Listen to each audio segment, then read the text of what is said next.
Misfit Toys.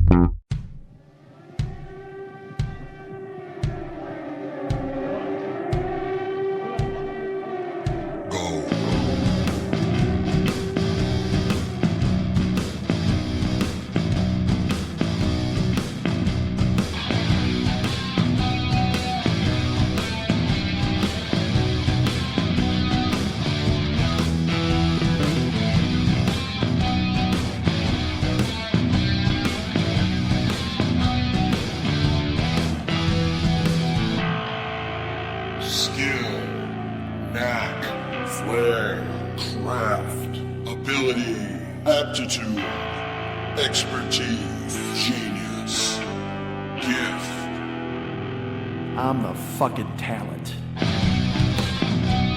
Hey, what's happening, Mike Schmidt, 40-Year-Old Boy podcast? Listen to this voice. Holy fuck. Who's been chugging angel's wings? You're goddamn right, it's me. I sound fantastic. See, this is the voice I wish I had every day. And I know a lot of you are like, listen to me luxuriating in it. This is the voice I wish I had every day. Is Vocal Fry something you're interested in? Oh, it looks cute. It's funny to see Vocal Fry on the blue, the Audacity thing. How are you? I hope you're good. And you know what? I think this is my new voice. This is my voice for the new year. Although I don't know if you listen to me talking to Lily later, as I rampage fucking like a psychopath. Look, I'm going to tell you this. I say some things in the upcoming chunk that I have with Lily that may be controversial. Certainly there may be things that you don't agree with. Certainly there may be things that you do agree with. Certainly there may be things that you don't care about. Certainly there will be things you do care about. What am I doing? What if I did that all day? What if I both sides what I possibly said? The point of it is, look, you know me. You love me. You can't live without me, right? You and I are pals. We're as close can be. Wherever you go, whatever you do, we're going to go through it together. Wherever I go, I know you go. Wherever you go, you know I go. No ifs, no ands, no buts, and no ego. Amigo, together. That's us right now. Why do I know that song? It's stuck in my head from the Brady Bunch when I was a kid. This is an old podcast. I'm not going to lie. And I don't mean old like off the shelf. I mean it is dated because I here we're talking about this. I think I talk about Bewitched in the next episode. Or in the hunk with Lily or whatever the fuck we're calling it these days. Yeah, so I've got to freshen up my takes. I got to start talking about things from this generation. What could I possibly talk about? Hey, have you seen that White Lotus? Did you guys watch that? Oh my goodness. I understand the gays were in trouble. And then the gays had somebody put in trouble, right? And then Jennifer Coolidge was out there. There's all sorts of fun things happening at the White Lotus. There's guys with giant cocks and Aubrey Plaza. Would you watch Aubrey Plaza do anything? I'm in that camp. I had a friend at poker last night. I played poker last night. It was good. I had a fun time. Look, let's just talk about this. Let's celebrate people and friends, shall we? Let's talk about being with people that we love, that we never get to see. We've been trying to organize live games forever, and guys are like, I can't. I have a hangnail, whatever the fuck. I don't recognize diamonds and clubs any longer. I'm suit blind. That's an impediment when you're playing cards or you're suit blind. I've got four of a whatever. I don't know what this is. I think I might have a straight flush, but I don't know shapes. But I played poker last night with my friends, and it's just, man, it's such a great time. I'm gonna give you the roll call of who was there. My great friend Pat Francis, my great friend Mike Siegel, my great friend Chip Jennery, my great friend Jack Thomas, my great friend Paul Gilmartin, and then a complete bastard named Bill Dwyer. If anyone's a fan of the young ones, you'll know exactly what I'm talking about there. That was great. We had a great time and played some poker and ate some bad food. Everybody brought, which we shouldn't be doing because it is, it's a new year, new me. And I'll tell you about my New Year's plans eventually, probably sometime in April when they're gone. But I'm excited. I'm excited for 2023. Who isn't, right? My half of my 55th year on the planet. Because if you do the math, if you know my birthday, my birthday is the halfway point of the year. There's no arguing it. You can go ahead and count the numbers back and forth. With a 365-day year, my birthday is the exact waypoint. It's the center. It's the fulcrum. It's the middle of the seesaw, for God's sake. You might know that. You might not know that. But now I've told you. Also, I'm not sure about that. I may have just made that up. But feel free to do the counting and report back to me. I guess my point is, I don't really know. I'm hoping I'm the halfway point. It seems like I am because July is the 7th. Well, I can't give my birthday here on the air because then someone will use it to get into my bank account. They'll be like, what's your birthday, buddy? Click, clack, click, click, click, clack. What's your password? Click, click, click, clack. Why did I just give out my password of click, click, clack? God, don't type that. But then again, you don't know what's capitalized and what isn't or what isn't. You'll spend all day guessing that. You'll have to fire up a password bot. You got a bot over there? You got a click, click, clack bot that'll figure out exactly how many capitalizations I have in there to burst into my bank account and steal my last $40. Oh, yes, folks. It's gotten that grim. It's grim here. There's no doubt about it. We're doing the best we can. Then again, I'm sitting here. I'm like, I'm so poor. And then I played poker last night. But it's not high stakes poker, certainly. And you can play poker for the hang with your friends, and then you can back out when there are big hands and just go, I couldn't possibly. Again, I don't know shapes. But we played last night, and usually what happens is somebody grabs some Taco Bell tacos, somebody grabs some Little Caesars pizza because these are right around where my friend lives, and then I had a friend who brought a bunch of products from a store. He handed out fusilli and sauce to everybody, which was very nice. I'm going to go ahead and make that soon. What did I bring? You're asking yourselves. Well, I like to bring strange things usually when I go to poker. I like to go out of way play because, like I said, they do Taco Bell Little Caesars. I always like to go somewhere a little different. Like there's a place called Pablito's Tacos here in town, and on Thursdays they have $1 crispy tacos, and they're fucking delicious. Now I will tell you this: I think the shells are made entirely of salt. There's somehow they've made a paste out of corn and salt because they are the saltiest tacos in the business. But you want to choke them down, you can't stop. But the last time I brought them, I brought like 12 because there's usually like 6 or 7 of us there, and that means everybody gets 1, and then some people get 2. I don't think anybody but me and Chip ate them last time, and also my great friend Bill Dwyer. As you know, he had a taco and he enjoyed the Pablitos. So this time around, everybody's like, who's getting the pizza? Who's getting the tacos? I said, should I get Pablitos? I go, if Paul's getting Taco Bell, it seems superfluous. And then nobody answered me. And then Mike Siegel, like 2 hours later, wrote, yeah, Taco Bell is I'm going to grab that. And yes, Pablitos would be superfluous. And I'm like, I knew it. And then last night I got my balls busted for using superfluous in a text because what the hell, man? Look, I try to culture up these guys. I try to bring them up to my level. Rising tide lifts all boats, as you know, which I think I say actually later in the hunk with Lily. Good news. All right. So I play a poker game last night. We play games like we play Nordstrom's and we play what else do we play? We play Cross Guts, which could also be known as X Factor. I invented a game. You ever play the game Pass the Trash? Here's a fun game I invented. Pass the Trash is a game where everybody gets 1 card. And look, there's no skill in this game. It's just fun. So everybody gets 1 card, and you can pass to the left. You pass your card to the left if you don't like it, because obviously the ace is the best and the 2 is the worst. But here's the deal. Here's the rub. The king is the stopper. So if you have a king underneath and someone next to you on your right tries to pass you like they're 4, now again, they're face down, you don't know it's a 4, but he's trying to pass you, you can go boom and put the king up in his face and laugh, a hearty laugh, and he's stuck with that 4. And then pretty much everybody else knows they're good because that shitty card is going to stay in that guy's hands. It's fun. But also sometimes a guy will try to pass like an 8 because he's not sure. And if he gets king stopped, then the other person's like, ha ha, and they save their 6. And then the 8 gets flipped over. And oh my God, how foolish of you not to get rid of the 6. Well, I invented a twist to that game because it's a pip game, which means you have $3 in front of you. And every time you lose a hand, you have to put $1 in. Okay. And with 7 guys, there's $3 in front of everybody. You're looking at a $20 pot eventually. So here's my invention. We also have a ghost hand, which is totally fun. If you lose all 3 of your pips, you're going on the ghost. You get to play with no money. But the thing is, here's how that works. If you lose, you lose. You're out, clearly. But if you're on a ghost hand, okay, and you tie with somebody, you cannot be eliminated. Yeah, that's right. That's the privileges of being a ghost. You can get the king stop, all that stuff. We've talked about that. But also, if you tie with someone, they have to pay. But because you're going on a ghost, you're fine. And we have had guys who've gone on a ghost run and won the whole damn thing before. It's very rare. It's very rare, but it has happened. So here is what I invented last night, because I like to annoy my friend Jack and my friend Chip, who are real poker players who like real games with real rules. I like to throw in a twist because it's fun. I enjoy twists. So we happen to have some dice there that are involved in the poker set. And I said, here's the new rule. All right. We're going to pass the trash. Right.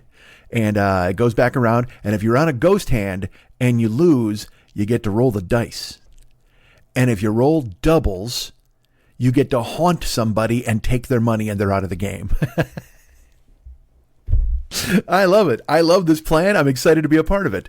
And everybody, of course, said boo. And then they all here's the thing. They tinkered with my shit. They're like, well, what about this? What if we did it this way, this way? I'm like, it's funnier if you can haunt, because if you lose and you go out on your ghost hand and somebody has 3 pips and then you haunt them and take their 3 pips and they can't get back at you, they're out.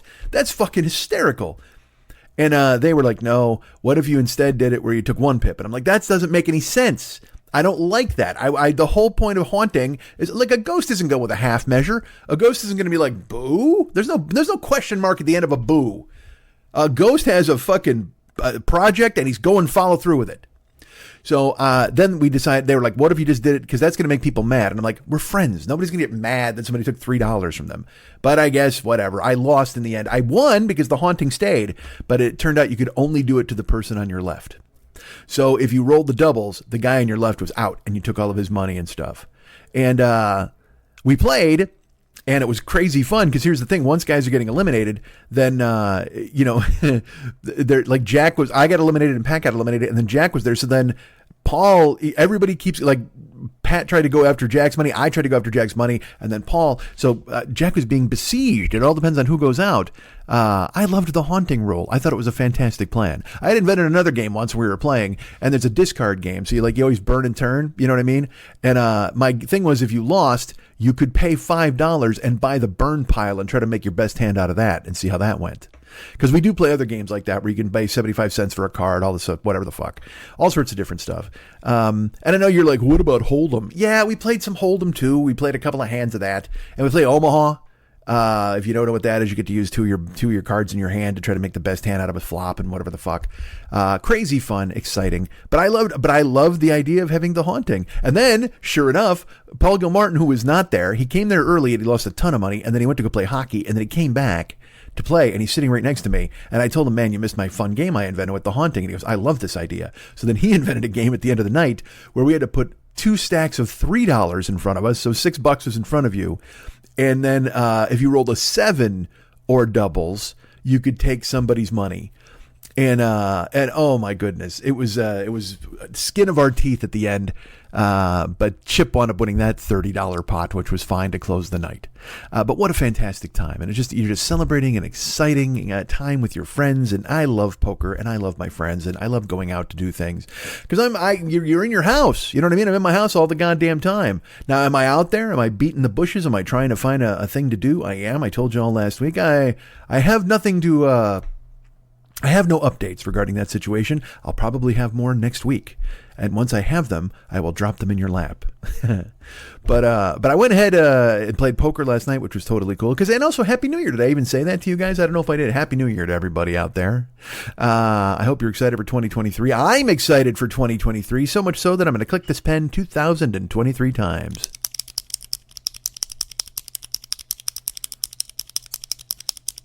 All right, I'll get to that later. I didn't say it was in a row. I'll do a bunch of them later, possibly, perhaps, maybe. If I remember. Get off my back. All right. But now we're here in the new year. What did I do for New Year's Eve? You're probably asking yourself. You're like, well, Mike, did you go on the Poseidon adventure and fall through a stained glass window like Shelley Winters? No, I did not. Although Shelley Winters didn't fall through the stained glass window. She plummeted from, somebody plummeted through a stained glass window, but then she swam underwater. And I don't know if she drowned, but the famous thing is that Shelley Winters is swimming around underwater.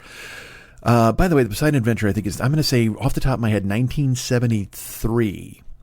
I saw it in a theater, believe it or not, as a child. That was back when, hey, mom and dad are fighting. Let's drop Mike and Lenny at the Brighton Theater so they can watch Juggernaut, which we did. Oh, we did. I saw a movie called Juggernaut at the movies. I saw, what was the Super Bowl movie? What's the movie where they were going to Sunday Bloody Sunday, I think it's called, where they did a terrorist attack at the Super Bowl? We saw that at the movies. You're just asking your children to be molested if you drop them off at a theater in Chicago by themselves. And I mean, because Lenny is, at the time, he's probably 11. And I'm 8. And we're going to watch these movies by ourselves. And PG movies, too. It wasn't like we were going to some fucking Disney double feature. I'm not kidding you. We went and saw I saw Sunday Bloody Sunday at a theater. I saw the Poseidon Adventure in a goddamn theater. So there you go. So we did those things. But again, I'm dating myself. As I said, I bring up the Poseidon Adventure. You're just like, wow, oh my God, this guy's the oldest. And I can't disagree with you. I am an old person. Just the very fact that I've told you about 2 movies I saw in a theater. A lot of you out there are like, theater? What's that? And it's a disappointment that our lives have fundamentally changed, that we can't go sit in a dark room with strangers and hoot and holler at a motion picture. I enjoyed doing that. The smell of popcorn wafting through the air.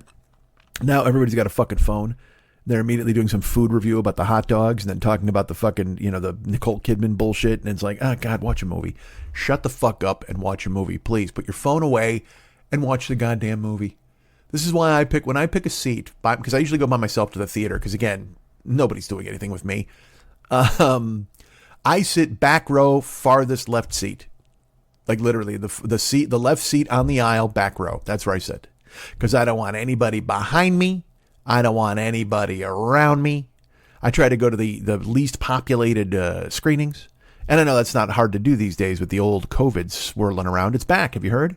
I got news for you. It never left. But I'm enjoying hearing these things where everybody's like, COVID is coming back.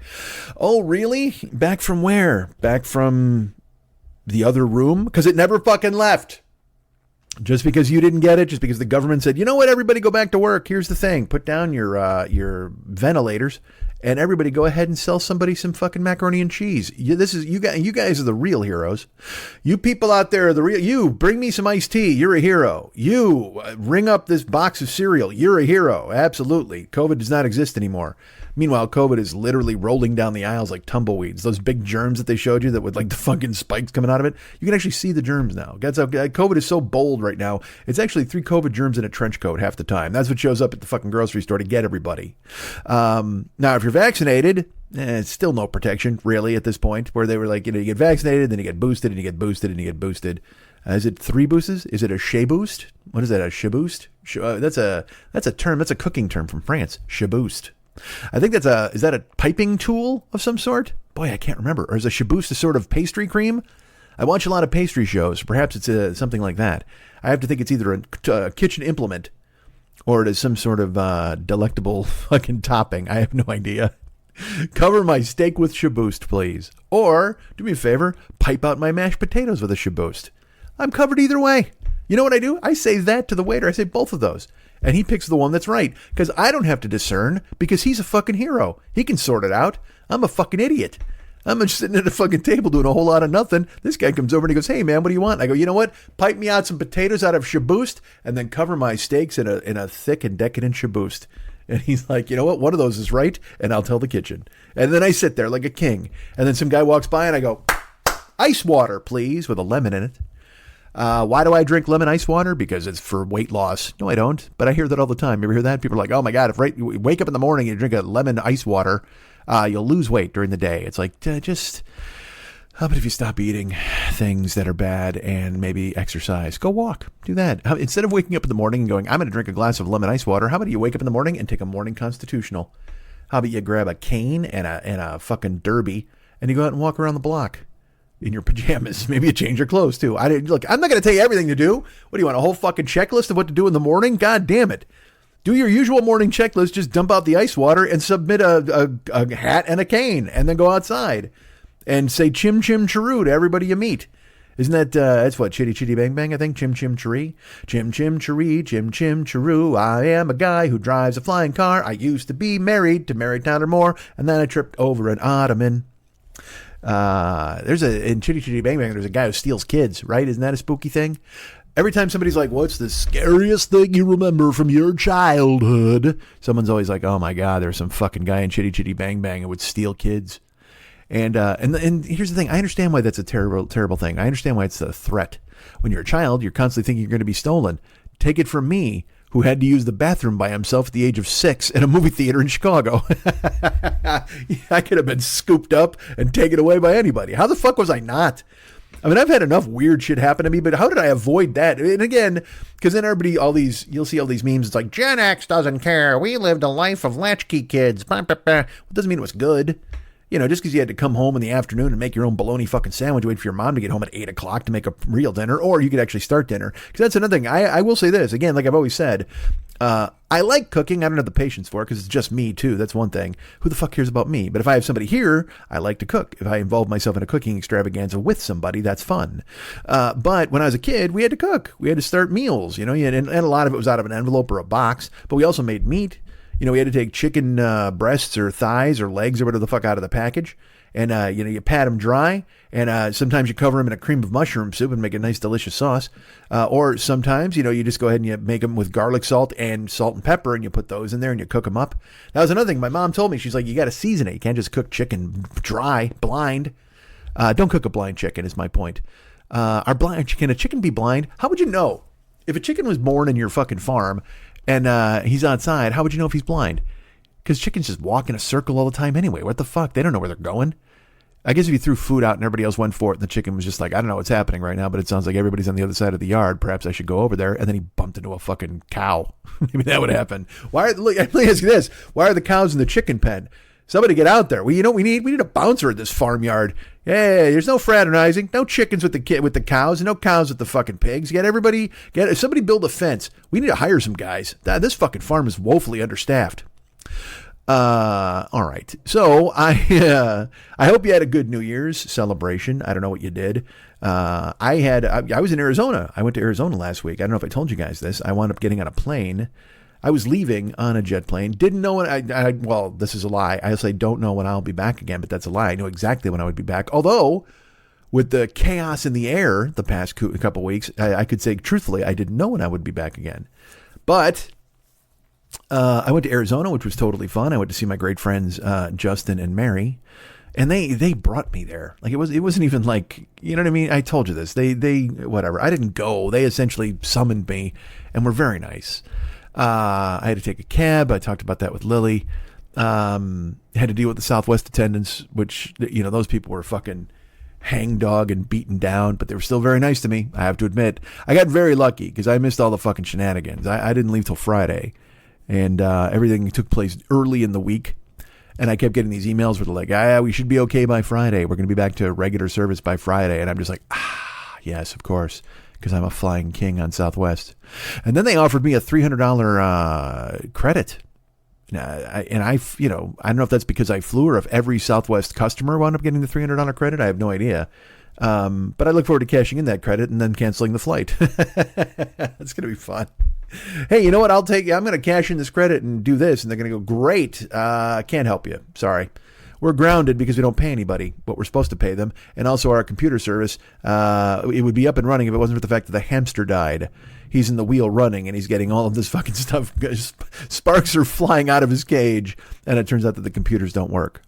And here's the thing, that Southwest bullshit hit the fan. You may remember, or you may not, about a year and a half ago, our great friend Austin, who was a listener to this show, I say was because I think I don't know what I did in Vegas, but maybe I thought I was gracious enough. I don't know. Maybe I wasn't gracious enough. And I didn't talk about the show where we went to Oakland. I don't know if I did. I may have lost him as a listener. Austin was a good guy, super friendly, reached out to me, sent me fucking memory foam pillows that are amazing. And then he was like, hey man, come to Vegas. I'll take you to a Raiders game. And he did. Unbelievably kind. And then that I literally didn't hear from him again after that. I think I talked to him once and then he was just like, lose this number. What have I done? I'm a good guy. I got poker friends. Come on. But I feel my brain is fried. So because I worry about that kind of thing. You know what I mean? Like he was super nice and did a nice thing for me. And I mean, it's not like we're buddies. He's got a whole family. He lives in a different state. And then the game was in a different state even from where he lived. But now I'm like, what did I do to this guy? It's akin to me at the fucking Jack in the Box when I asked the woman if she was mad at me. I mean, you talk about a hamster with sparks coming out of it. Jesus Christ, my skull can barely contain my nonsense. But when I flew Southwest that weekend, which is it was October of 2021 to go to Vegas for the game. Remember, it was totally backed up and, there were so many people waiting and flights getting shifted. And I worried that my flight would be shifted. And I went to the little lady in the window and I'm like, hey, what's the story here? Should I be worried? She goes, well, I don't know. She said, they keep blaming the weather, but it's not the weather. It's a sick out. Like a lot of pilots called in sick because of the COVID regulations. They don't want to be here, and they feel that they're being forced to do things they don't want to do, and because you got to be getting vaccinated. And there was real, I guess, turmoil behind the scenes. But she was kind. She was like, "Yeah, if I was you," she goes, "you'd check your flight home, be constantly monitoring it, because people are calling in sick, whether it's desk staff or pilots." And it's a kind of a mini protest against having to be vaccinated. So this stuff's been a long time coming, certainly at Southwest and maybe even other airlines. And then you add in the fact that they have these antiquated fucking computer systems. They got all these kickbacks from the government, these bailouts because of the pandemic, and they never fucking gave raises to anybody. They didn't help anybody out. And then if you saw the email the Southwest dude sent out, he sent me a nice email. He's like, "Hey man, here's $300 free." Well, I saw the email he sent December 21st to the fucking people who work there, and they're like, "Hey man, mandatory overtime. Can't get out of it. Got to do it." And that's the way it is. And also, by the way, in case you're wondering, you can't call out sick. Got to work all of Christmas and New Year's. You can't be sick. And if you are sick, you're going to need a doctor's note or you're fired. And I mean a doctor's note that day from your doctor. You need to provide it whether you, and I'm like reading this going, dude, fuck off. Like if I worked there, I'd just be like, all right, well, I'll tell you what, here's what we're going to do. We know how to fly the planes. We're going to fly them away and hide them where you'll never find them. And imagine being some person in a giant parka loading somebody's Samsonite and then being told you can't take a break or can't call in sick, even if you got the fucking rubella. You know what I mean? Like, fuck off, dude. And you want a doctor's note. Like, I'm not 9 years old. Fuck, it's not like I'm ditching school. Some people are sick. Sometimes you're caught in the fucking weather. And quite frankly, honestly, sometimes people are just sick of the way they're being fucking treated, man. So if they got to go ahead and take off, then they got to go ahead and take off, and you're going to fucking fire them. Well, you should be, that threat is fun because you can just go, okay, cool, we'll hire a bunch of new dudes. Because look, are there people who need jobs? There are, but there are also people who don't want to be whipped and told to fucking drag suitcases like they're building the fucking pyramids. The fuck, man? Have some respect for people, you dick. But then he gave me $300. I'm like, all right, well, this guy and I are simpatico. We're on the same fucking level. Obviously, he's my friend. I'm his friend. We're together and pals. Wherever he goes, I'll go. Wherever I go, I know he goes. No ifs, no ands, no buts, and no egos. Amigos together. He's CEO. And don't you know, I'm going to fly on his private jet. That way I won't have to deal with the pilots who aren't getting the money. And he'll be happy. Terrible singing. Singing, it's a stretch. So there you go. So I dealt with the Southwest attendants when I went, and they were very kind to me on my flight to Arizona. Because here's the thing. Did I game it? Maybe. But I walked up to the counter, and they were helping people, and there was, man, I don't have a family, and sometimes that's sad when it's quiet in your house, and you're like, oh, it'd be cool to read to a kid. Ah, man, I wish I had a wife that I could cuddle with right now. She'd sit on my lap and just fucking stare in my eyes. That'd be totally sweet. But then there's some times when you go, wow, look at that family at the airport with 14 suitcases. And look at the dad. Doesn't he look miserable? Because he's in charge of carrying all the shit and organizing. Like, there's very clear delineation in the duties between parents when they go to the airport. It's the dad wrangles all the suitcases and the mom wrangles all the kids. If there's one kid, all right, everybody's kind of pitching in. If there's two kids, still a little hinky. But if you get 3 or more kids at the airport, fucking forget it. Dad's got, because again, they also do that thing where they give the little kids their own suitcase, so, and like I've always said many times, I view a child with a suitcase the way I view a pet with clothing. Aw, look, he thinks he's people. When a little kid's towing his own little suitcase around, he's like a little man. You're like, oh, that's fucking beautiful. This kid thinks he's somebody. Fucking dogs with bow ties and shit. Aw, they think they're people. But then you'll just see the misery of these families with, and also they'll have some fucking suitcase that's closed together with bungee cord and hooks, because they tried to not bring too many bags. Or then you get the other people who bring, like I said, 6 suitcases all stacked on one another, and they got to check all the bags, and they're fucking, at Southwest, bags fly free. So those people are all fucking in steerage, giving all their bags to those dudes. And the Southwest people are miserable because they're lifting these 95-pound suitcases that these people have overstuffed for their 3-day trip to fucking Disney World. Why would you go to Disney World for 3 days? You're not even going to see, what are you going to see? You're not even going to see Mickey. He's actually actively going to hide from you. They have a determination of whether or not you're there for longer than a week. If you're there for more than a week, you're going to get some Mickey. If you're at Disney World for less than a week, 6 days or less, you're not going to see any fucking dudes. Who are you going to get? The fucking donkey from The Emperor's New Groove? You might get him. Is he a donkey? I don't know what the fuck he was. I know donkeys, because you know why? Because Donkey and Shrek supersedes all donkeys in the animation empire. But I think that was although Eeyore actually is up there too. Boy, there's a lot of donkeys. Hold on a second. I misspoke. I'm sitting here thinking there's one donkey. There's like 9 donkeys. Eeyore's a donkey and fucking Donkey's a donkey. I don't know if the Emperor's New Groove was a donkey. Isn't that Spade? Is Spade that guy? I don't remember. But he turns into a donkey. Or he turned into a donkey. And also, doesn't everybody in Peter Pan turn into donkeys? Aren't they turned into beasts? Why did I choose donkey? I tried to make that like a rare example, and there's a million fucking donkeys in Disney lore. What the fuck's Walt got with donkeys? What the fuck, buddy? Donkeys and mice. Maybe he just thought to himself, these are like the animals nobody likes. I'll fuck, you know what? I got a cricket. I got a cricket. I got donkeys. I got mice. Who the fuck cares? Meanwhile, because everybody else is doing bears and tigers and shit like that, and like, rawr, isn't that scary? And Walt is like, yeah, check out this fucking caterpillar. Yeah, he's gentle and nice. And everybody's like, what the fuck, man? Why would you make a nice, gentle caterpillar? He's like, because I'm waiting for the Nazis to come, and I don't want to have any aggressive animals when they arrive. Wasn't Walt a Nazi, or was he? No, is he anti-Semitic, or is he a Nazi? And I know you're thinking to yourself, well, that's the same thing, but I don't think it is. I think you can actually parse the difference between guys who were just anti-Semitic fucking corporate assholes, like Henry Ford, and then guys who are complete Nazis, like Henry Hitler. Sorry. That made me laugh. Let me ask you this. All right. Now that I bring this up, what if his name was Henry Hitler? The alliteration alone takes some of the edge off, doesn't it? And certainly he does a bunch of terrible things, and he's a monster, and he deserves to get a stake driven to his heart, which the Allies eventually did.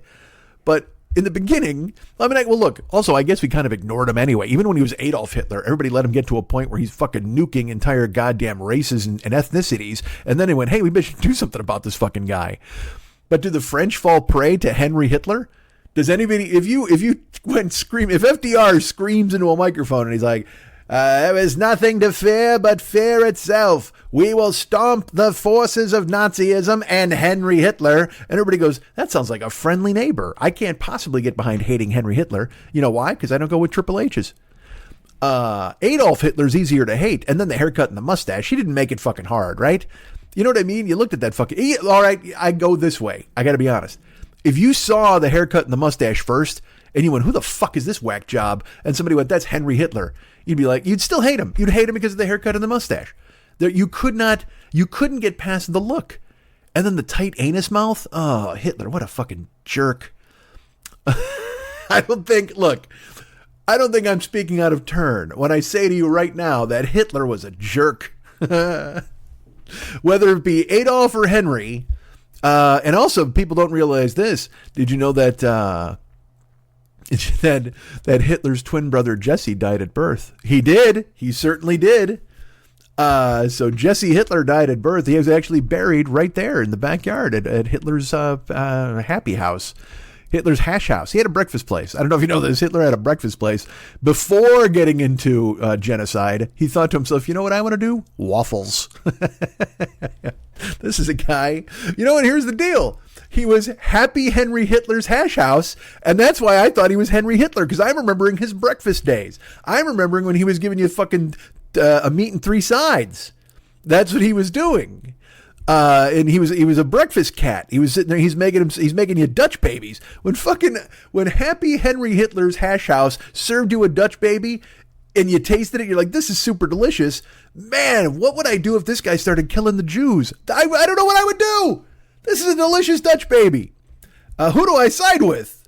But inevitably, and I like to think that calmer heads would prevail, and your love of the delicious Happy Henry Hitler's hash house Dutch baby would be pushed aside, and you'd be outraged at his other activities. And that was the thing. He had Happy Henry Hitler's hash house, and it was destroyed in World War I. You know this. It was the Allies overwhelmed it. And it was actually you know what? Actually, bullshit. That's incorrect. Happy Henry Hitler's hash house was a thriving breakfast enterprise, and directly across the street a Cafe Du Mont showed up. And the French were serving croissants and baguettes and their perfect French omelets. And they put Happy Henry Hitler's hash house out of business. And then he was like, oh, you know what? Somebody's going to pay. And then, you know who took over Happy Henry Hitler's hash house? Einstein's Bagels. Yes, I know, right? And now you see a plan being formed. He was happy in his apron and his foofy French fucking hat. He was cooking shit. And then all of a sudden the French move in across the street and put him out of business. And then the Einstein's Bagels people come in and they bail him out by taking over the fucking building, taking the lease off of his hands. And he's got nothing to do but go home and paint and scheme. That's what fucking Henry Hitler's doing. And he's like, I need to figure something out. Those fucking Einstein's Bagels and motherfuckers across the street with their fucking pan du chocolat or whatever the fuck you say. And the rest is unfortunate history. But luckily, FDR was able to scramble everybody into fucking formation, and we marched in there into his bunker, and we told Eva Braun, step aside, lady, and we killed him right there in his bathtub. Some of this is true, I think. I don't know. I went to a public school. All right. So I went to Arizona. It was totally fun. And I had a great time. Oh, so the Southwest attendants, I walked up as they were checking in everybody in they're trying to play Tetris with their 8,000 fucking suitcases. And I walk up and there's a dude who's just slumped shoulder. The first lady was Matilda, but with an H. I think I talked about this with Lily, I believe. All right, I'm not going to go into this. You'll hear it later in the show. But I talked to the Southwest attendants. They were very nice. Everything was fine. And it was good. I got on the plane. I went to Arizona. I wound up going to the National College Football Playoff, where I was at Glendale Stadium in Glendale, Arizona. My friend Justin, a huge fan. He's a Michigan fan. How huge of a fan is he, you ask? Well, I'll tell you this. He has Michigan-colored Nikes, and he didn't wear them because he also had a jersey and a hat on, and he thought it would be too much. And then we saw a guy wearing the Nikes. He's less like, I'm glad I didn't wear mine. And I'm like, well, you got those? He's like, oh, yeah, I got all that shit. But also, how big of a fan is he? The man has he built the Big House out of Legos. If you know what the Big House is, it's Michigan's home stadium that seats like 108,000 people. And hold on, we're going to hear a door slam in a second because my neighbor's home and he's deaf and he doesn't know the sound of things when he closes them super hard. Wait, let's listen and see what happens. Hold on, he's placing a key in a lock. I can see his shoulder. Oh, he's opened the screen door. Now he's got to open the inside door. How compelling is this for a podcast, right? You guys, like, other people have scripts and theme music. I have theme music, but I don't have a script. And so you wind up getting a play-by-play of my neighbor going at his house. All right. He's opened his inside door. Will he slam it? Oh, no. What is he talking to somebody outside? What's happening here, folks? Oh, he said hi to my other friend. It's my good friend Oscar. He's heading upstairs. Wait. Didn't really slam it. All right, that was a lot of buildup for nothing. So Justin built the Big House out of Legos. Now, by the way, he bought the set. Please don't think that he bought a ton of Lego sets and compiled as many pieces as he needed to go ahead and craft his own Big House. No, you can purchase the Big House in Lego. And he did that, and he built the damn thing. And then he was building something other. They have some other, I don't know if Mary is involved as well, but there was a Lego set when I was there. I can't remember what it was. It was a landmark. It may have been the Twin Towers. I think, you know what? Here's the thing. When you buy the 9/11 Lego set, it's essentially already built. Certainly you can construct it to see the past. But if you're buying the 9/11 Lego set and you just open it up, you're like, oh, it's done. And you just put it away and you slide it under a bed. Oh, fuck. You know what's funny? When 2,800 people die or whatever the fuck? Fucking joke reference. What an idiot. All right. You know who I blame? Happy Henry Hitler. All right. We go to the game. And I have to tell you this. I was filled with... I was excited to go to the game because I wanted to go with Justin. And I usually root for the underdog in these college playoffs. I root for teams that have never been there before. I root for strange teams. Now, this year in college football, I actually had a rooting interest. I decided I was going to re-pick up my fascination with USC. Having moved to Los Angeles, 25 years ago, I would root for USC. I like them. Look, when they're good, clearly, I will root and pay attention to them. But when they're bad, I don't give a fuck. I don't live and die with USC, but if they're super entertaining and fun to watch, I'll watch them. Even if they're like, 9-4 or something like that, I'll watch them if they're entertaining. It's great. It's a fun time. But you know, they've been hiring like fucking drunks as their coach. They had a guy named Steve Sarkisian. They got fucking loaded. They had to fire him. Pat Hayden was there fucking up hirings. Lynn Swan. They were leaning too much on traditions. Then last year they brought in the coach from Oklahoma, Lincoln Riley, who's a proven winner. He brought in a bunch of transfers, and they had a great year. They wound up going. They lost twice to Utah, and then they wound up losing to Tulane in the Cotton Bowl. Which I'm going to tell you, I think there's some questionable calls. And I'm not a referee guy either. But there were a couple of calls where I was like, what the fuck is going on in this game?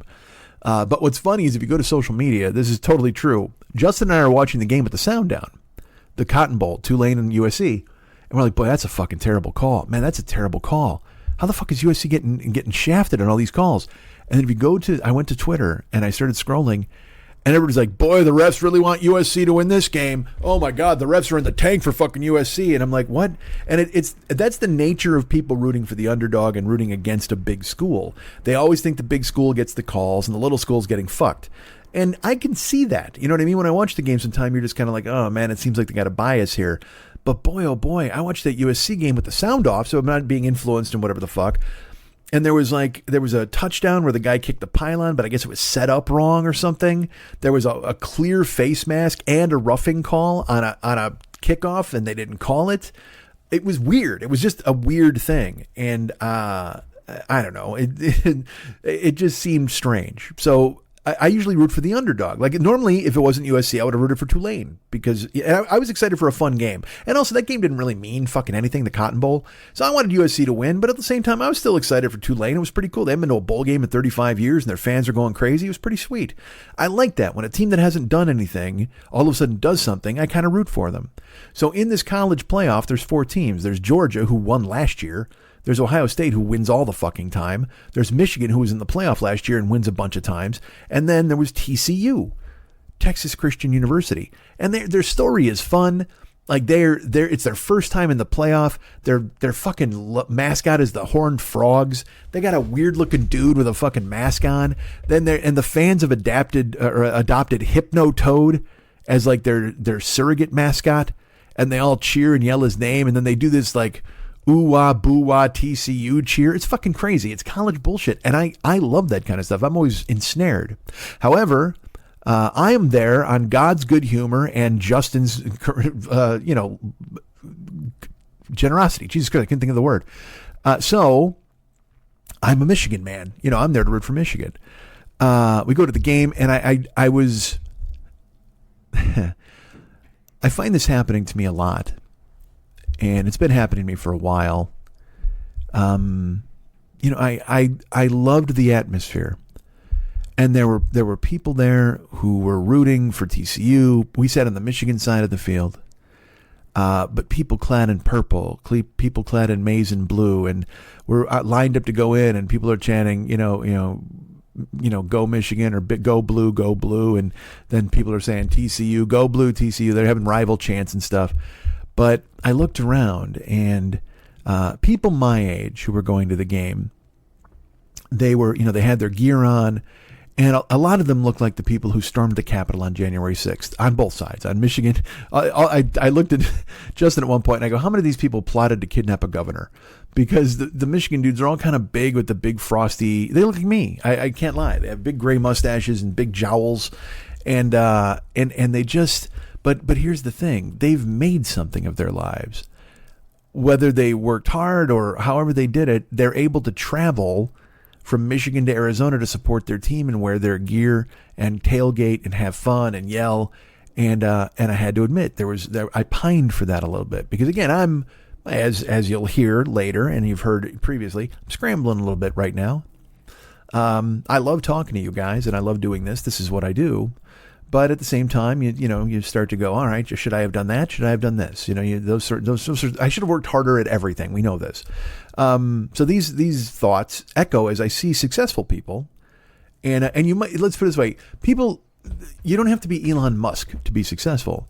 I consider anybody who's got a nice house, or even a house they love, with family, and a house filled with warmth and love, and you open the fridge and there's food.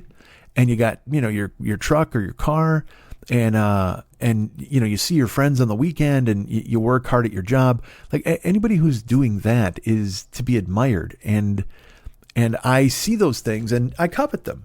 I wind up envying those people to a certain extent. Now I respect them as well because they've worked hard. And however they've wound up in the position they are, it's a position that I respect. So you feel a little tinge, I'm there because Justin brought me there, which is certainly kind of him. And it made me very happy. And I love to see my friends. But also it would be nice to be able to just make a phone call and go, hey, you're coming out here. I'm paying for it. And let's hang out. And let's go to this big game that's probably going to cost fucking $350 a ticket. And then afterwards we'll go for fucking Chinese food tomorrow. And you'll just hang out at our house for 5 days. Because also, I told you Justin and Mary, they have a new house. They've got 2 beautiful dogs. But they work hard at their jobs. They've worked hard at their jobs. And so they've made this life for themselves. And my God, there's something there that is so beautiful. It's so to be respected. And I looked around at the people at the game and felt the same way. And I can't help but then turn that insight toward myself and see my situation, or certainly my current situation, and look, I don't need any reason to give myself a hard time. But looking around and seeing people, being able to take off and enjoy the fruits of their labors, you start to question things sometimes. Certainly, and look, I'm not questioning myself all the time about working hard and doing the things I should have done for this show and other shows and whatever the fuck. But anyway, but also, and this is bigger than even seeing people my age, it's a college game. So there's a student section for both teams, but also outside there's students everywhere. And there are, there are young men who are fucking grab-assing and horseplay and laughing and cheering and singing and fucking around. And there are young women who are, clearly there's sorority women who are beautiful. There are, all of them are beautiful because they're gifted with youth and promise. And an entire life ahead of them. And they have, TCU painted on their cheeks or Michigan on their fucking chests, and they're cheering and they're laughing. And then they're having a good time. They're not starting a bunch of shit. They're chanting and everybody else is chanting back and they're pointing and laughing.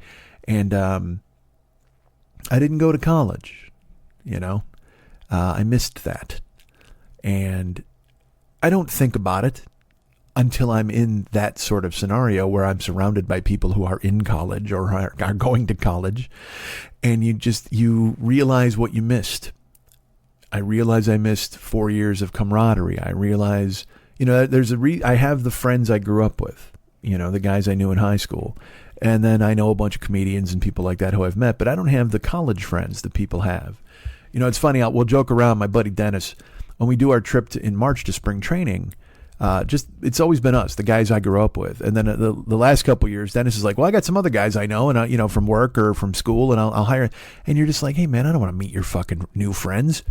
And it's there's some truth to that, but also we're being silly. But at the same time, Dennis has friends from work, from fucking university, from Europe, from all over the place, because he traveled, he lived extensively. All my friends are fucking misfit comics half the fucking time, except for the guys here. The guys I met here aren't misfits, but I'm saying guys I met on the road and shit like that. Like, I'm not friends with anybody I met on the fucking road. Even when I was in Chicago, I was friends with the guys I was friends with. I have very few second level relationships. There's the first level of people you grew up with. Second level is when you go to college, you become who you're going to be. And then the people you meet as you're a fully formed person, or hopefully as close to fully formed as you're going to get. I missed that middle step.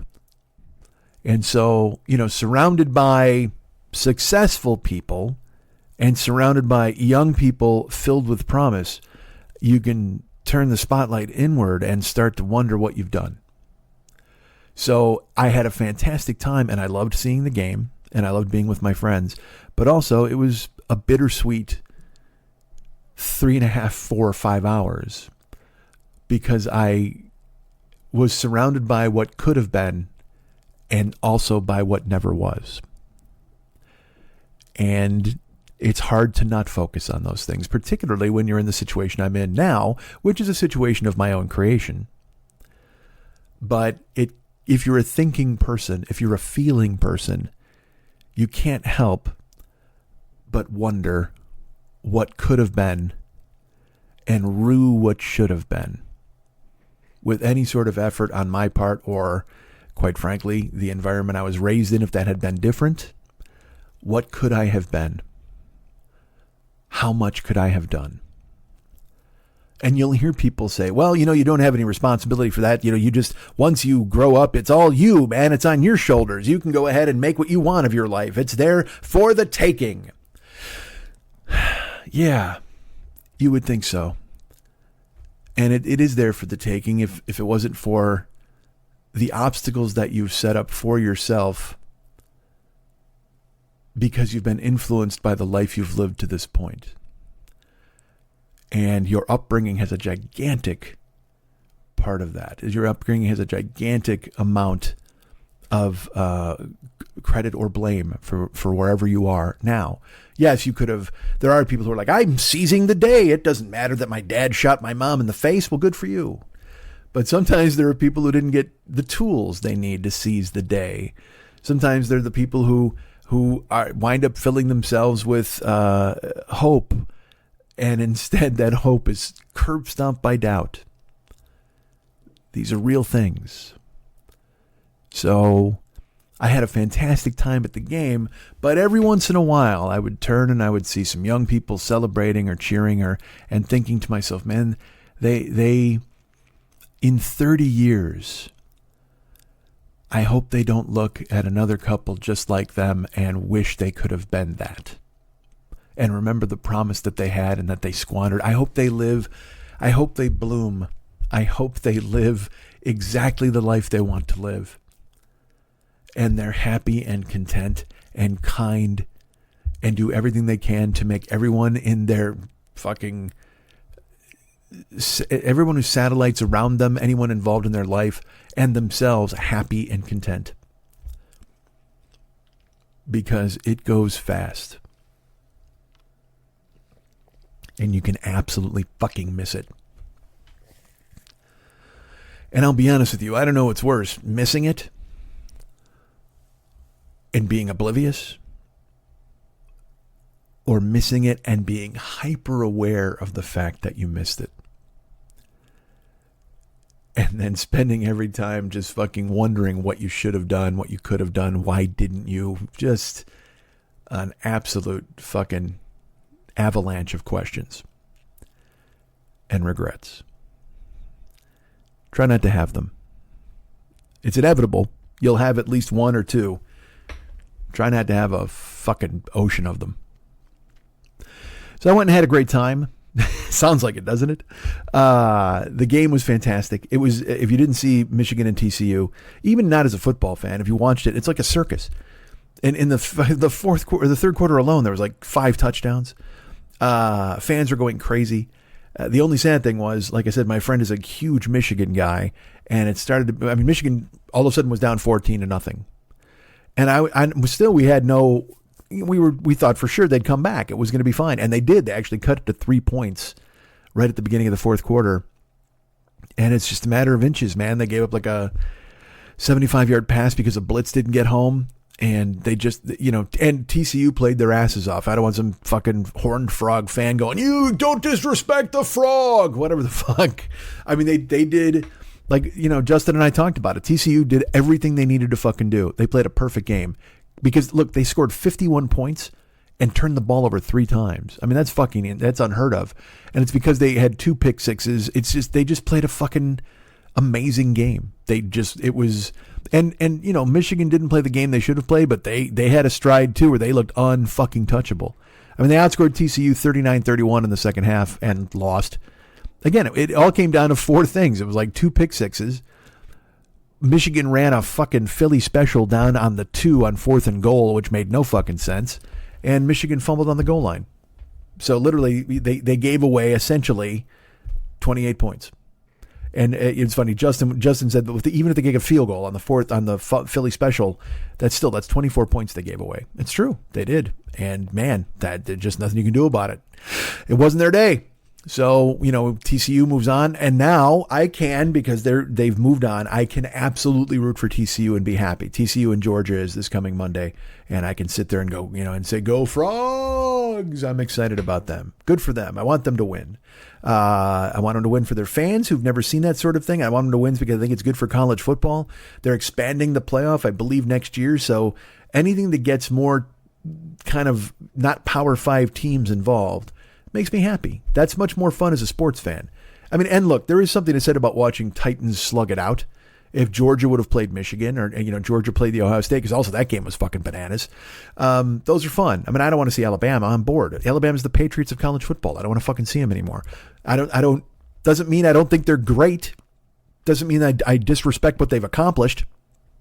But as a fan, you just don't want to see Alabama anymore. And now we're getting there with Georgia. We got there with Clemson.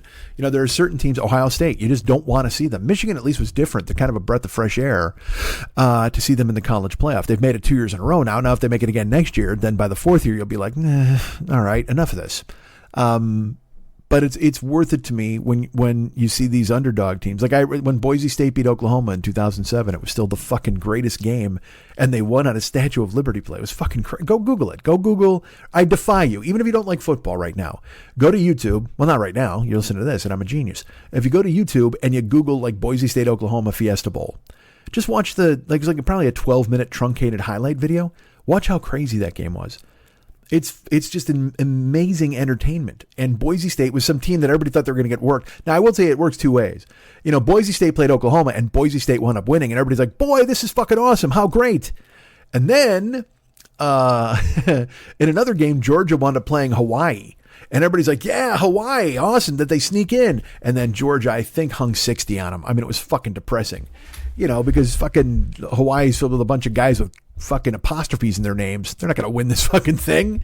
Don't ever bet on a football team that has more than four guys with apostrophes in their names. So Georgia thumped Hawaii. So it's like you can go, yay, Boise State. And they're like, Hawaii. And even Cincinnati last year got kind of worked. So, but it's always fun to root for the underdog. So I'm rooting for TCU. But I had a fantastic time in Arizona. We just, the weather was really it was rainy and raw. And they were just like, oh, man, you're here for bad weather. And I'm like, I love this weather. Because, again, I look at it a different way. I look at it as being incredibly happy that I'm in a warm place with people I love when it's so terrible outside. And this is one reason why I wish homeless people all the best and try to do what I can for them whenever I can. Because I can't imagine what it would be like to be out there exposed to the elements. Because then at that point, look, man, your situation has turned so desperate, so bad that you're living on the street. And then it feels like even the world turns against you when the weather decides to fucking pummel you. That's got to be unbelievably hard to deal with. And that's why I've never taken for granted having a home, because I was homeless as a kid. I lived in cars, slept in cars in parking lots with our whole family, and lived in people's basements. And then I saw my mom getting told she had to leave, you know what I mean? And she had to take us. I never take it for granted. So to be in their warm house with petting their dogs, with football on the big screen, and, eating pizza or whatever. And while outside it was raw and raining and windy and you could hear it. You could hear the wind kind of blowing through. I love that. Maybe even more than beautiful weather. Beautiful weather I love to go outside in. But when it's really bad, because it was raining hard here, raining and windy here in LA. And it was down to 50 degrees, which is cold for here, and raining and with winds and sideways kind of rain. And I loved it because I'm in my apartment. And oftentimes I'll literally sit here, you're going to laugh, in the dark. No TV, no anything, no music, and just listen to the rain hitting the windows and the air conditioner. When I sleep to rain sounds now on YouTube. Is it because my fan broke? Maybe. But also at the same time, I love rain and trains. So I go ahead and listen to that when I sleep. I am a grandfather without the grandkids to dote on. Look at me. Maybe I make you guys my grandkids. Oh, maybe I'll do that. I'll send all of you guys hard candies. If everybody, here's a promise I make to all of you as listeners. If you approach me and I'm wearing pants, I will hand you a Werther's. All right. Fantastic time in Arizona. It was good. And let's do it. Let's get out of here, right? Let's do some plugs. Why not? Why am I doing this? I don't understand this whole segment of me and Lily and then just me. It's strange. Hold on. I'm getting a new notification on my phone. I don't even want to see it. It's my phone is turned down. Folks, did you know I'm part of the Misfit Toys Co-op? I am. What? Yes, I am. It's me. It's Never Not Funny. It's Doug Loves Movies. It's the Todd Glass Show. It's No Fun with Jen Kirkman. I believe it's Hey, Who's That in That Bush with Danielle and her friend. Those are all amazing shows. Check them out now. Download them. Listen. Give them a day in court and tell me how much you love all of them. Please don't tell me you love them more than mine, because that will send me fleeing for the hills. I'll cry and be sad. You won't even believe it. I'll just be reduced to a puddle of tears. Always tell me you love me more than them. What if that was true?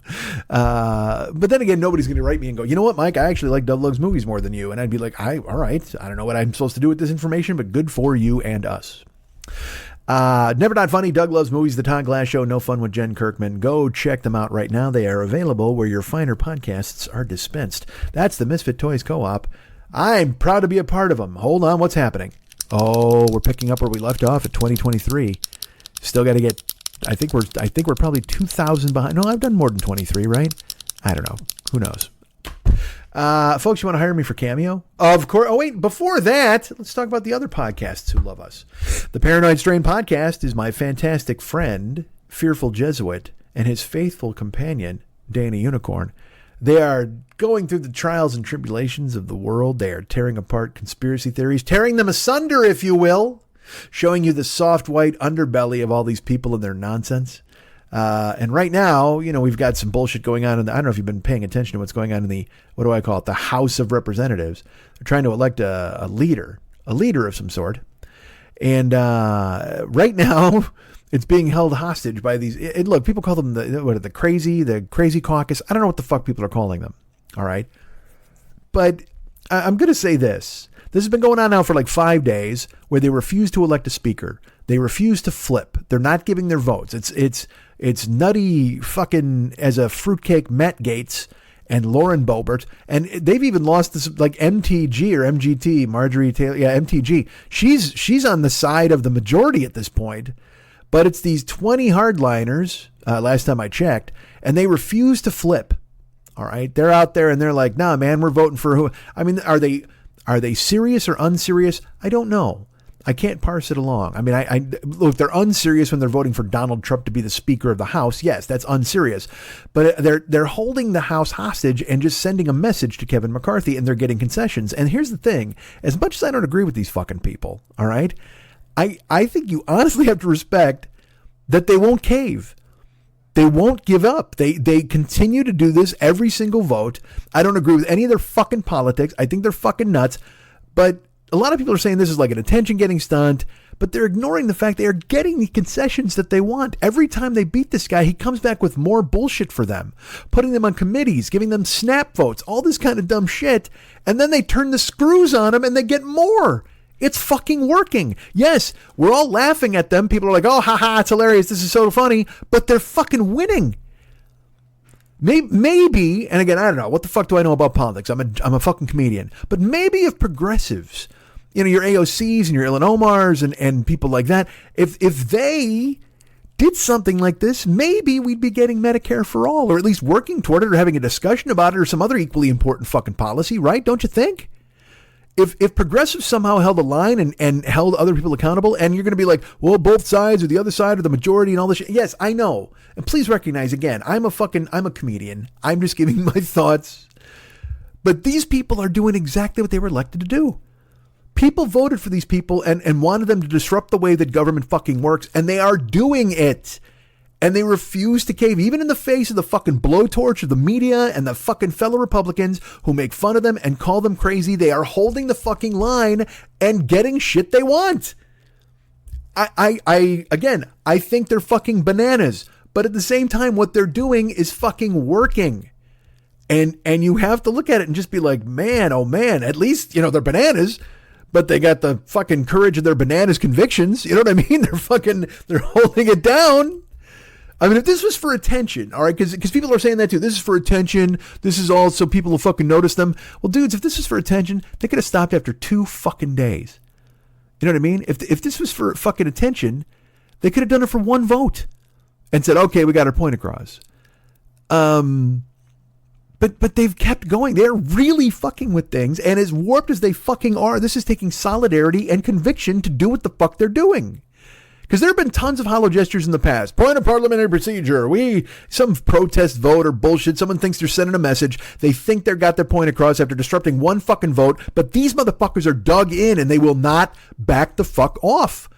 Again, nuts. They're not my fucking cup of poison. But at the same fucking time, they are doing it and making it work to their fucking advantage. 20 people are holding the fucking line and constantly getting concessions and embarrassing the fuck out of the guy who's going to be the Speaker of the House. Eventually, McCarthy's going to get it. I mean, I don't think he's just going to fucking bail. They're going to figure some way out to get it to him. But man, oh fucking man, it is wild to watch these 20 people not only disrupt the fucking House of Representatives, but get concessions every single time they do, and then still hold the line and get more fucking concessions. It's crazy. And as crazy as they fucking are, what they're doing is fucking working. And I would never vote for them. I don't agree with what they're fucking doing.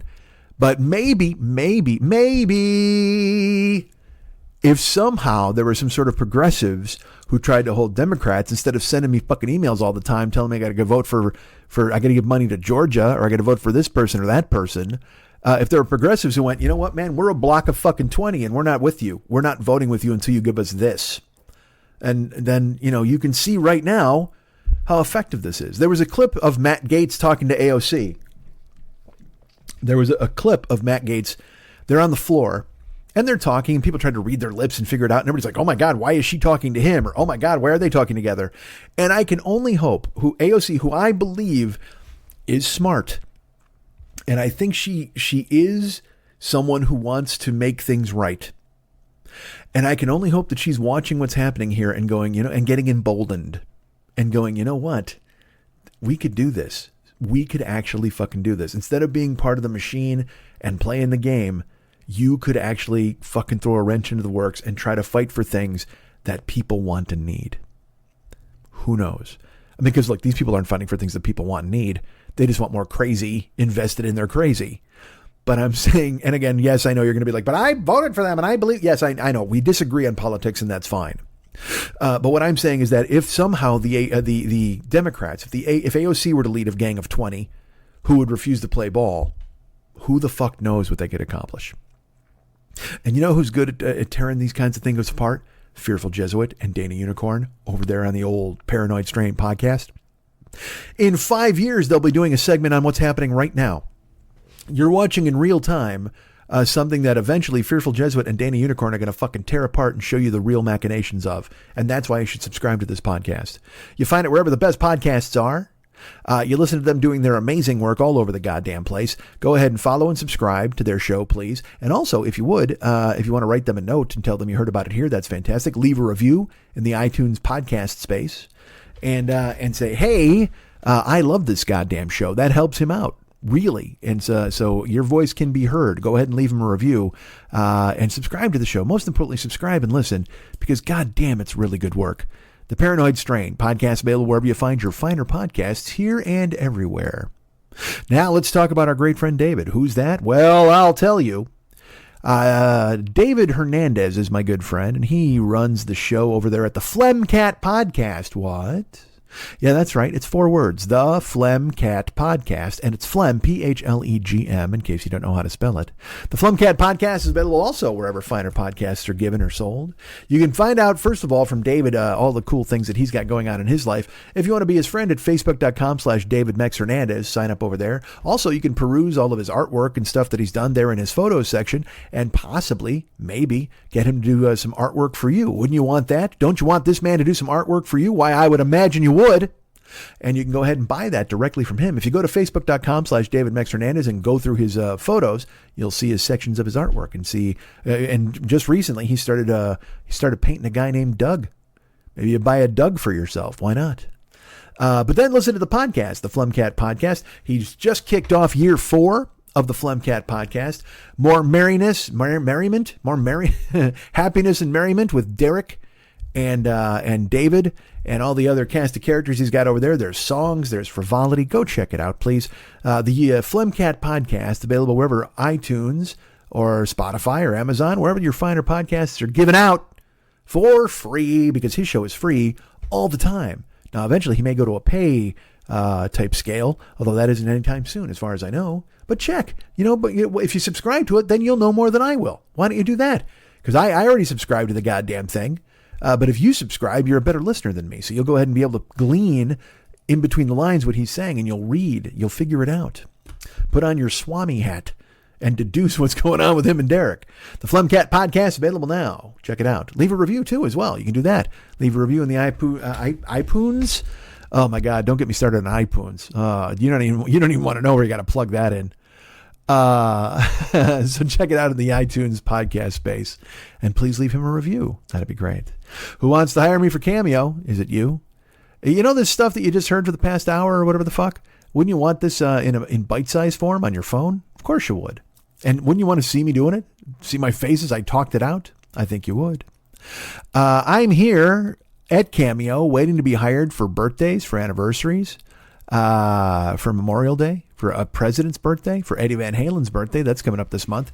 For Lincoln, and for the birthday of the Roosevelts, Theodore and FDR, and Eleanor. I'm, Eleanor Roosevelt, Eleanor Rigby. I'm here for Eleanor Rigby. I'm here for John Rigi, television writer John Rigi, his birthday. Whatever you want me to do, guys. I'm available at Cameo. It's bookcameo.com, or you put the Cameo app on your phone, and then you will find my face, and then you'll say, hey, he's great, and then I will have to agree and hire me to do some cool stuff. You want to just you want to become a patron of this show? After today, why would you not? And wait till you hear what I got coming up with Lily. Jesus Christ, this is a funny show. I'm not going to lie to you. Did I cross the line a bit? Maybe. Let me ask you this. Here's a word I don't often use. Would you say that some of this humor today is, stream of consciousness, also outlandish? Perhaps. But that's a yoke I'm willing to wear to bring the entertainment to the masses, and the masses are you. Patreon.com/Mike40YOB. Patreon.com/Mike40YOB. That's where you can become a patron of this show and send me some support and tell me that you want me to continue doing this thing that I've been doing for 13 years. Going on 14 years, soon to be 15 years. My God, will he ever shut up? He won't. Patreon.com/Mike40YOB. Thank you for thinking of me. Everybody out there who's a patron, it makes me very happy, and it's actually much needed at this point. But you're nice to go ahead and come through for me. Although 2023, we've got big plans.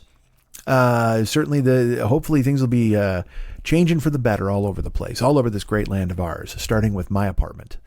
If you just want to send me a chunk of cash, if you don't want to handle that Patreon nonsense, and it's not nonsense really, it's the lifeblood of my existence. However, if you want to just go some other route, go to MikeSchmidtComedy.com, and in the upper right-hand corner, there's a little horn boy that says donate. You click on that, you can send me a chunk of dough via the old PayPal. That'd be pretty cool. Helps me out immeasurably, like our good friend Maddie did. Maddie thought of me for Christmas and sent me something. Thank you, Maddie. You're an amazing person. I will answer you via email or send you a note possibly on Facebook. But Maddie, you were nice enough to think of me, and it made me very happy. Thank you so much for going ahead and stepping up. Be like Maddie. Be a patron at Patreon. Be someone who sends something via PayPal. You're an amazing person if you do those things. Thank you so much for thinking of me and thinking of this podcast and my life. I don't know what you say anymore. It's my life. I don't care what you say anymore, right? I don't know. I'm not going to quote Billy Joel all day. All right. Cameo, Patreon, PayPal, Paranoid Strain, Flemcat, all of the Misfit Toys people. Hey, did you know I've got channels that you can check out? I do. YouTube.com/the40year-old-boy. Click, click, click, click, click, click, click, click, click, click, click, click, click, click, click, click. YouTube.com/the40year-old-boy. I have videos over there. I will tell you, the archives of this podcast are over there. I can tell you that the last few podcasts I put up have received copyright strikes because of the music I've used in them, and that is not fun. Here's my favorite thing. You'll get the note, and they'll be like, a copyright issue has been raised by, Apple Music, which I told you the Beatles one time raised one because I used one of Max's songs.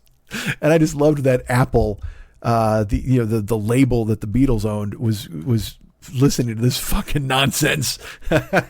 Just the ghost of George Harrison is like, why is he talking about football so much? I don't know what that was. That was not Liverpudlian, I can tell you that. But any of those copyright strikes make me laugh because it'll say, your video doesn't have to come down, but they are monitoring it. I'm like, who the fuck is some poor idiot at fucking, Warner Brothers Records has to listen to this show to hear what else happens. And I'm sure everybody's like, there's some cultivating bot, whatever, that hears a sequence of notes. I don't fucking know. All I know is they're like, you can't monetize this episode, or any money that comes from it will go directly to these people. And I'm like, fantastic. God knows things haven't gotten worse for me. And God knows the Beatles need my 4 cents. So good for them. So youtube.com/the40year-old boy. Go listen to a bunch of stuff so the Beatles make some money. Please. They're fucking hurting. I know Yoko needs a quarter. So go ahead and step up and fucking listen. Also, twitch.tv, guys. Now, this is important. I have twitch.tv/the40year-old boy. This is me streaming live. I stream video games. What? Yes. Right now, we're still in the middle of God of War Ragnarok, where it's Kratos and Atreus and Freya, and they're friends with Sidri and Brock, and then Tyr, the pussy giant, and all sorts of fun things. And we're going all sorts of lands. There's Midgard, there's Asgard. We're visiting all the guards. And wreaking havoc. We're catching all the worms in Svartalheim. We're doing all these important things. And you can watch me do them at twitch.tv/the40year-old boy. You can follow the channel for free, and that would be great, please. I need followers. But also you can subscribe. Now you can subscribe with your own money, or you can actually use Jeff Bezos' money by subscribing with your Amazon Prime subscription, and that sends me $2.50. Now it sends me $5, but Twitch gets half, so that's great. And it keeps me in streaming business. So why not follow or subscribe at twitch.tv/the40year-old boy? And I'll tell you this, even if you don't want to follow or subscribe, come check it out, participate in the stream, watch me play the game, see if it's entertaining or fun, and then you can decide to follow or subscribe, right? Why, you know what? Why buy the milk when the cow is free? That doesn't apply in here at all. But still, at the same time, I wanted to say it. It's what popped into my brain. Why pay for something that you don't know what it is, I guess is what I was trying to say. Twitch.tv/the40year-old boy. Come and check me out. I'm doing all sorts of fun things back and forth and having a great time. And I'm excited for this new year, guys. I am so thrilled. Here's something that happened to me to start the new year. Brace yourselves for this cool thing. I'm building this up far too much, but this happened. I went into a local convenience store. I don't want to say which. And I wanted to grab a Sprite. I have been on a Sprite kick recently. Now, in 2023, should I stop drinking soda? Yes. Is it on the agenda? Yes. I got back into soda during the pandemic. Because remember, I wasn't drinking it before then for the longest time. I would drink maybe a couple cans of soda a year. Or a soft drink from because I just drink water all the fucking time. And I started drinking these Propels, which I haven't had those in a really long time. I'm mainly a water guy. But when the pandemic came, everything went out the window. And like I said, I would put a 12-pack of cherry Coke in my fridge. I just had, because I'm in the house, I had soda, whatever the fuck, and this contributed to me giving away all of my autonomy. But so I'm getting away from that now. But occasionally I'll be like, because there's just something like I've said, when you drink a Sprite from McDonald's, it's like drinking electricity. Oh my Christ, it's so good. But I wanted a Sprite, so I ran into a convenience store, and you should be proud of me here, because at my local convenience store, a couple places, it's two 20-ounce sodas for $4. But it's $2.59 for like a soda on its own, or $2.29. And in my brain, I'm always like, I should just get and save 58 cents. Well, fuckhead, you're not saving 58 cents. You're spending an extra $2. So this time I saw the label. I didn't even think about it, right? I looked at the thing where 2 for $4. I reached in to grab a Sprite. Now here's what I do, as you know. If you ever saw the milkmaids in Clerks, they reach to the back of the thing to get the best code date, right? Well, that's how I feel about when I go into grab something out of a cooler. I reach back. I don't take the front soda because people have been fondling that and touching it, and I don't want to touch soda. Touched by an angel, maybe. But a touch soda by the public? Fuck no. So I'll reach back and I'll just grab a soda. And as long as it's cold, because sometimes when they stock the cooler, the warm ones are in the back. This is far too much information. So I reached back in the Sprites, and I reached about 4 back, and it was cold. So I grabbed it, and I walked to the counter, and I put it down, and I went to grab my thing to pay. And the guy goes, "Oh, bro, you got a naked one." And I looked down, and there was no label on my Sprite. It was just a clear bottle with liquid inside and a green cap. And I was like, and I went, "Oh," he goes, "Yeah, bro, a naked one." And I go, "Oh, so that means it's free, right?" And he goes, "Oh, right. Yeah, of course." And I just laughed, and I took my card, and he goes, "You know what? Yeah, take it." And I looked at him and I go, "What?" He goes, "Yeah, go ahead. It's fine. It's free. You won." And I went, "Well, no, I don't want to get in trouble. It's okay if you," and he goes, No, go take it before I change my mind." And I said, "Okay, thanks, dude." And I grabbed it, and I didn't run because, I don't want to look like I'm an accomplice, but I took it and I walked out. And it's so funny because he can't ring it up because there's no code on it, but I would have had to go get another soda with this label. But I loved that he corrupted himself in that moment. Like if that was the moment, because I've had that moment at a job. Well, I mean, you know what? Fuck this, man. I told you the second time I worked at 7-Eleven, I ate like 4 hot dogs and drank a bunch of chocolate milks, and I was like, I'm getting the fuck out of here. And I did. I left. And my guy who was working was like, Mike. And I just walked out to my car and I drove away. I was like, fuck this. I quit. So I've had that moment. And I wonder if that was his epiphany. I wonder if for some reason if that was the moment that he was just like, you know what? Yeah, fuck this and fuck them. Take that Sprite and run with it. He was like Damon Wayans. You take these bananas. He was like, but I loved his whole vibe. And I put it on the counter. I didn't even look. And he just goes, oh, you got a naked one, bro. And a fucking nude Sprite. I'm buying a nude Sprite. And I'm like, oh, it's free then, right? Nah, yeah, right. No, yeah, you know what? Take it. He had that pivot. He turned on a goddamn dime and gave me a free naked Sprite. And you know what I see that as? A metaphor for 2023.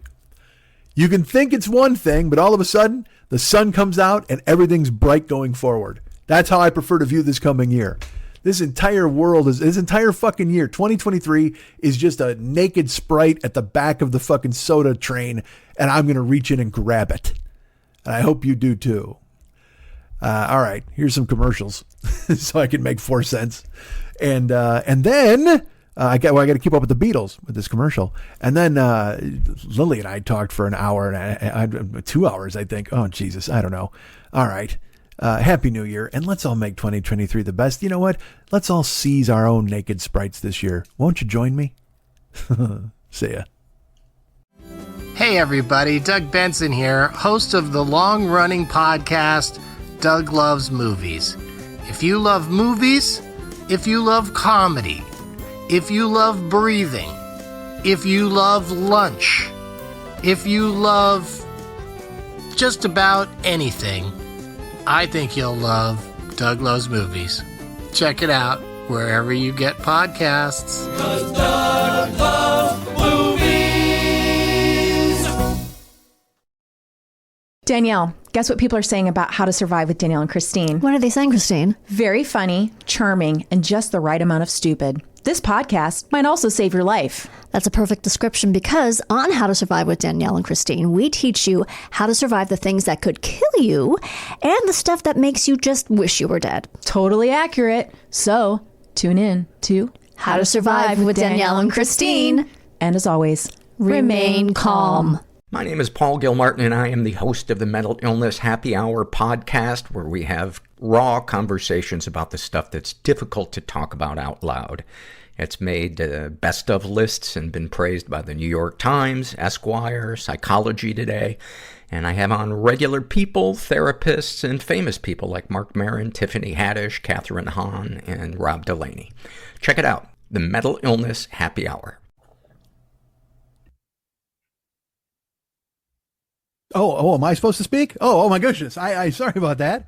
Good Lord. It's been a while since I've been involved, certainly in a dual conversation. Hey, what's happening? Mike Schmidt, 40-Year-Old Boy podcast. I may have already said that before this. I'm not sure. I don't know. Do you have a dump button? Because it looks like you were coughing and I heard nothing. That was craziness. How did that happen? I do. Oh, you do have a dump button? How amazing. All right. Do you have a dumper button, which is a completely different thing? And we got to get Xtube involved possibly? No, I just have mute. You can mute yourself and cough. Where? How? I don't know how to do that. Actually don't tell me because I don't want to fucking know because I'll hit mute and then my computer will never record again. There'll be some bullshit that steps up because I'll hit the wrong button. It'll be, oh, look, it's the mute button. And I didn't realize it was for the all eternity or it was like something that was hardwired into my vocal cord so I could never speak. It's like, you know what? You have a mute button. I have an Endora button. It says mute, but I click on it and it's like Endora in fucking Bewitched. And she's like, well, Durwood, you say you don't want to say anything? Clung. She blinks her eyes and fucking we can't hear Dick York talk the rest of the goddamn episode. And I know what you're thinking to yourself. Mike chose Dick York over Dick Sargent. Au contraire. If I was watching the show, I would absolutely be a Dick Sargent guy. He's the original Durwood. And he's my bewitched Durwood. If I have a preference, it's a Dick Sargent. But Dick York was easier to say, and it was shorter. So there you go. What are the odds they cast a couple of Dicks for that show, right? Was that an edict that's coming from the producers? You are so muted still. I mean, I can't hear anything. You're talking. You were. No, there was literally, okay, now I heard that. Oh, I'm sorry. My microphone is off to the side today. It's back in front of me again. I almost knocked the thing over next to me, and so when I reached to catch it, I had to push my machine forward. Did you not watch the training video? What has happened? No, I Lord, wrote the training video. I sent a link. I told you this is something you need to be up to speed on. It'll take you like 3 hours to take it, like traffic school. That's not an issue, really. You've got plenty of time. What are you doing over there besides laying down with a hip? So go ahead and take this thing. Learn how to podcast. It's I should do that. I should make a like a podcasting tutorial video and send it out there like traffic school, like a choose your own adventure deal. So either you have a successful podcast or you're eaten by a minotaur. See, that's a perfect chance. It depends on what door you choose. How are those two things related in any way? Well, obviously you've been out of the game for a while. There's a lot of minotaurs? You've dipped your toe back in here recently. But once this thing blew up, everybody got involved. There's satyrs, there's minotaurs, there's a wisp. You don't know how to fucking listen to any of their podcasts. Minotaurs are pretty interesting, except their whole life's in the tunnel. Like, that's all they got. They're in the fucking tunnel. So what? Satyr, now that's a podcast you want to listen to because he's fucking girls and horses. He's got the whole fucking crew. But a wisp, the wisp is more of an AMSR guy. He's not really, doesn't have a lot of interesting stories about being a wisp. He's just more, that's a wisp podcast, which just sounds like you left your TV on overnight in 1976. And they played the national anthem, and then the Wisp podcast played until 5 o'clock in the morning when the Farm Report came on with our good friend Orion Samuelson over there at WGN Television. Orion Samuelson did the Farm Report, and he looked like, this is really funny. It's not funny at all to anybody, but I'm going to preface it by telling you this is what's known as leading the receiver. It's really funny. So then you'll laugh at it in a second, and you go, why did I laugh at that? Because he told me it would be really funny, even though it won't be. Orion Samuelson was a Chicago broadcaster, and he had like Cupid owl lips. This is a man giving me grain futures, and yet he had the most kissable mouth you've ever seen in the history of television. It was crazy. He had a Clutch Cargo mouth, if that makes any sense to anybody out there. How old is this show, by the way? Bewitched, Clutch Cargo, and fucking Minotaurs? My God, we got to spruce it up. Let's talk about Megan Thee Stallion. How about that? And Tuna Soup or whatever I just read about her, or Tina Soup or Tina whatever. I don't know, but I want to talk about Tuna Soup. Oh, it's so delicious. My God. Yeah, it's great. It's raw. I'll tell you that. You got to eat your tuna soup raw. Really, you got to. Don't cook the tuna soup. I got to be honest with you. I love a raw tuna. Like I love tuna, bluefin tuna. I love a sushi tuna. But if you have cooked tuna, and I've had cooked tuna, I don't care for cooked tuna because it loses all of its. Because when you look at it in a sushi place, oh my God, it's ruby red. It looks inviting. It looks like something you want to chomp into. It's so delicious. But then you put it, you cook it, it loses all of its color. It just turns like white, like tuna white. I don't want to put anything white in my mouth. That didn't sound good at all. Hold on. check that. I apologize. Please don't ignore me. Ignore what I just said a second ago. Anything white can go into my mouth. I'm fine. Absolutely did not sound good at all. I don't know. This is what happens. We just careen off the tracks. You know what I mean? There's no brakes for this fucking thing. We're all sudden we went from Minotaurs when we need them. They're in the tunnels. I just mentioned to you that they're in that's their whole podcast. Oh, I found another painting. Good for you, fuckhead. You're in a tunnel. Of course you did. And you know what? Odds are you did that painting and fucking forgot about it because you're wandering these endless fucking Minotaur-laden tunnels. I don't know if they're laden. Is there a bunch of Minotaurs down there? This is worth unpacking. Is it one Minotaur per tunnel, or is it a series of connected tunnels filled to bursting with Minotaurs? How does that work? Is it just Minotaurs, I picture Minotaurs doing stop and go traffic back and forth through the tunnels, and it's got like one of those 50s songs, like when they're showing the 50s, they show the post office, ding, ding, ding, ding, ding, ding, ding, ding, ding, ding, ding, ding, ding, and the Minotaurs are just like crossing the street. They got a whole, I don't know if there's a street in the tunnels. I don't know if they have complex traffic signals. Maybe there are. Maybe there are red and green. Let me ask you this: does green mean go to a Minotaur? And I don't mean that in a sexual sense. I mean that in a crossing the street sense. If a Minotaur somehow clambered to the surface world, let me ask you this. If a Minotaur somehow clambered into the surface world and came to a traffic light, would he even know what to do? Would he stop like the other? Would he observe humans and go, well, this is clearly what they do up here. I will stop. But if he saw the green, would he go? Would he stop? Would he see the red and think that was a thing? And then would he be clipped by somebody in a fucking Fiero? That's not good. Well, and I got to be honest, you're totaling your Fiero if you hit a Minotaur. I don't think there's any doubt about it. You can talk to yourselves till you're blue in the face and tell you that it wouldn't happen. But if you're in your Fiero and you're cruising along and a Minotaur clops into the crosswalk and you fucking clip him, first of all, he's in the crosswalk. Slow the fuck down. That's on you. And second of all, your Fiero's a fucking huge paperweight at that point, because there's no way a Minotaur doesn't fucking destroy your Fiero on first contact. God damn it, right? Hear me out. I have no clue. Come on. You know I'm right. Don't say I'm not right. I just don't have a clue. I right. am not up on my Minotaurs. All right. Well, again, you've been out of the game, as I've mentioned clearly. It's time for the speculation. Do me again. Just please watch the training video. You would have known everything if you would have just given it a play and sit back. And it's not. I always love when people do that. They're like, it's not. It doesn't take that long. And then you click on, because I just had to take. Here's what I had to do. All right, brace yourselves. I'm as Elvis Costello would say, welcome to the working week. Mm-hmm. And I'm trying to make money so I don't die. Isn't that a weird concept? It is, but it's true.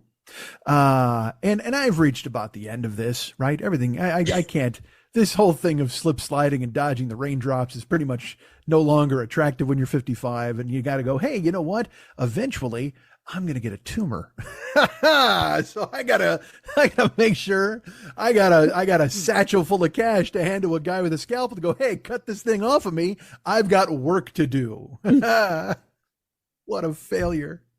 So I who have nothing, I have to get back to, the real world. I have to work. And that doesn't mean that, this still continues clearly. And the dream is alive. Certainly. It's zipped up in a bag and staring at Peter Coyote right now. I'm not going to lie it yet. It is very much like E.T. when they grabbed him and threw him in the freezer, and he's staring up and going, what's happening here? I need a kid and a bite to fly past the moon and save my ass.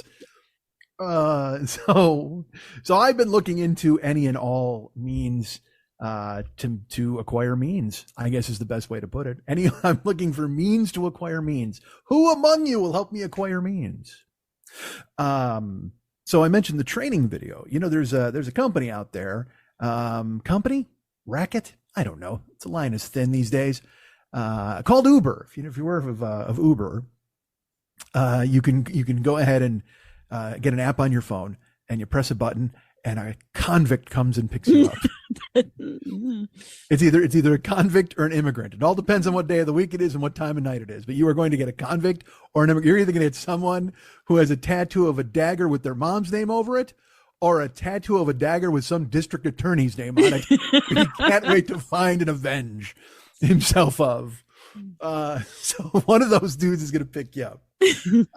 And now leaping into the fray, going ahead and trying to find his way through all the convicts and the immigrants is hi. It's me, your friend Mike, born in America, never convicted of a crime. So I've decided, you know what? Let's class up the ranks a little bit and get myself involved. Let's go out there and save these people from themselves. I'm going to keep you from having to ride with someone who had a bunco scheme when they were 25 years old. I'm going to keep you from having to ride with somebody who rode a fucking 2x4 over from Indonesia and was only able to stay alive by soaking their turban in the ocean and wringing the salt out of it so they can fucking possibly have something to drink on the trip.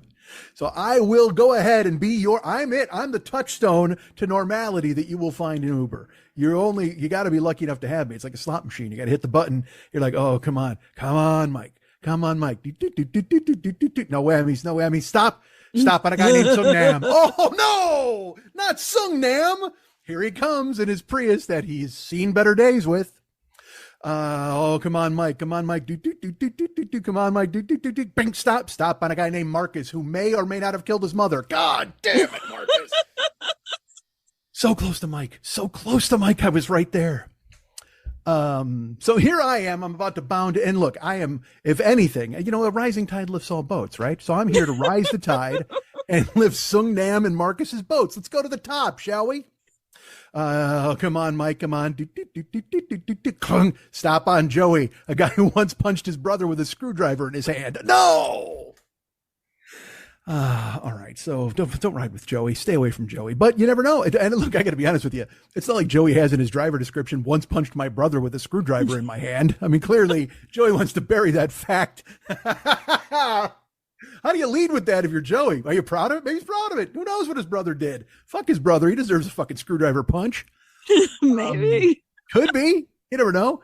Come on, just fucking he wedged it into like a Wolverine claw and just fucking punched his brother right in the old fucking cheekbone, smashed it. Joey. All right. So I'm going to dive back into the Uber. Now I'm going to ask you, Lily, I know you're constantly looking for something to do, some sort of work. Would you care to join Uber with me? Would you like to go ahead and sign up? You think you could go ahead? Pardon me? I can't drive. Well, it's good. Here it is for you. This is just up your alley. Uber has added Jazzies to the roster. I don't know if you're aware of this. So you can just roll up on your Jazzy and pick up somebody in their Lay's potato chips and drive them on your lap. That's a fantastic plan. No one that close to me. Or, you know what? For the low price of $175 a week, Uber will allow you to rent a sidecar for your Jazzy so the person doesn't have to sit in your lap. So you will only have to spend $700 a month of your own money to have a sidecar so you can drive around looking like fucking Batman and Robin on a bat cycle. Jazzy taxi. How great. Scoop people up. That's a conversation. You know what that is? That's like, what was the movie where the guy drove across country on a fucking lawnmower? Remember that? That was another movie. Everybody's like, hey, it's great. It's going to win an Oscar. And I'm just like, oh, good. Fucking some Wilford Brimley looking motherfucker with a bushy mustache on a goddamn fucking, it was, Richard. It's again. I know. I remember it, but I right. I'm being bombarded like by that. Richard Linklaters and Richard Jenkinses, and it wasn't any of those guys. But it was an old dude. And again, and we're back to Dicks. We sure are. Dick York, Dick Sargent, Richard Lawnmower. They're all here. Those movies are always the ones that make it at Oscar time too. It's always there. At least it used to be that way, where there'd be some old veteran who had once fingered Natalie Wood against her will, and then he's 90, and then they're giving him a fucking Oscar, even though all of his transgressions in the past are fucking awful and horrible. Am I talking about Kirk Douglas? I might be. But I shouldn't say that out loud. Michael Douglas is still here. He might be litigious. Are you aware of the Kirk Douglas accusations? Yes, I am. Yeah, it was Natalie Wood, right? Not Audrey Hepburn. I think it was Natalie Wood. Yeah. I don't know. The two of them are feathers of the same feather. Honestly, they both just dropped off of a talented blackbird and landed in Hollywood and got jobs instantly because they both weigh 4 pounds and are amazing, talented actresses who didn't have to go through the bullshit they went through, but they fucking did because Kirk Douglas is a handsy pork chop. They all were, though. Back then, that was the trade. Stop. Errol Flynn wasn't like that. That was a guy. Errol Flynn was a class act. He's no Fatty Arbuckle. He's no Kirk Douglas. He's no David Niven, whose face constantly smelled of unwanted pussy. He would just, it was, you're not, again, your microphone died and that's fine, but let the record show she's laughing. Look, man, it's David Niven. Oh, unwanted.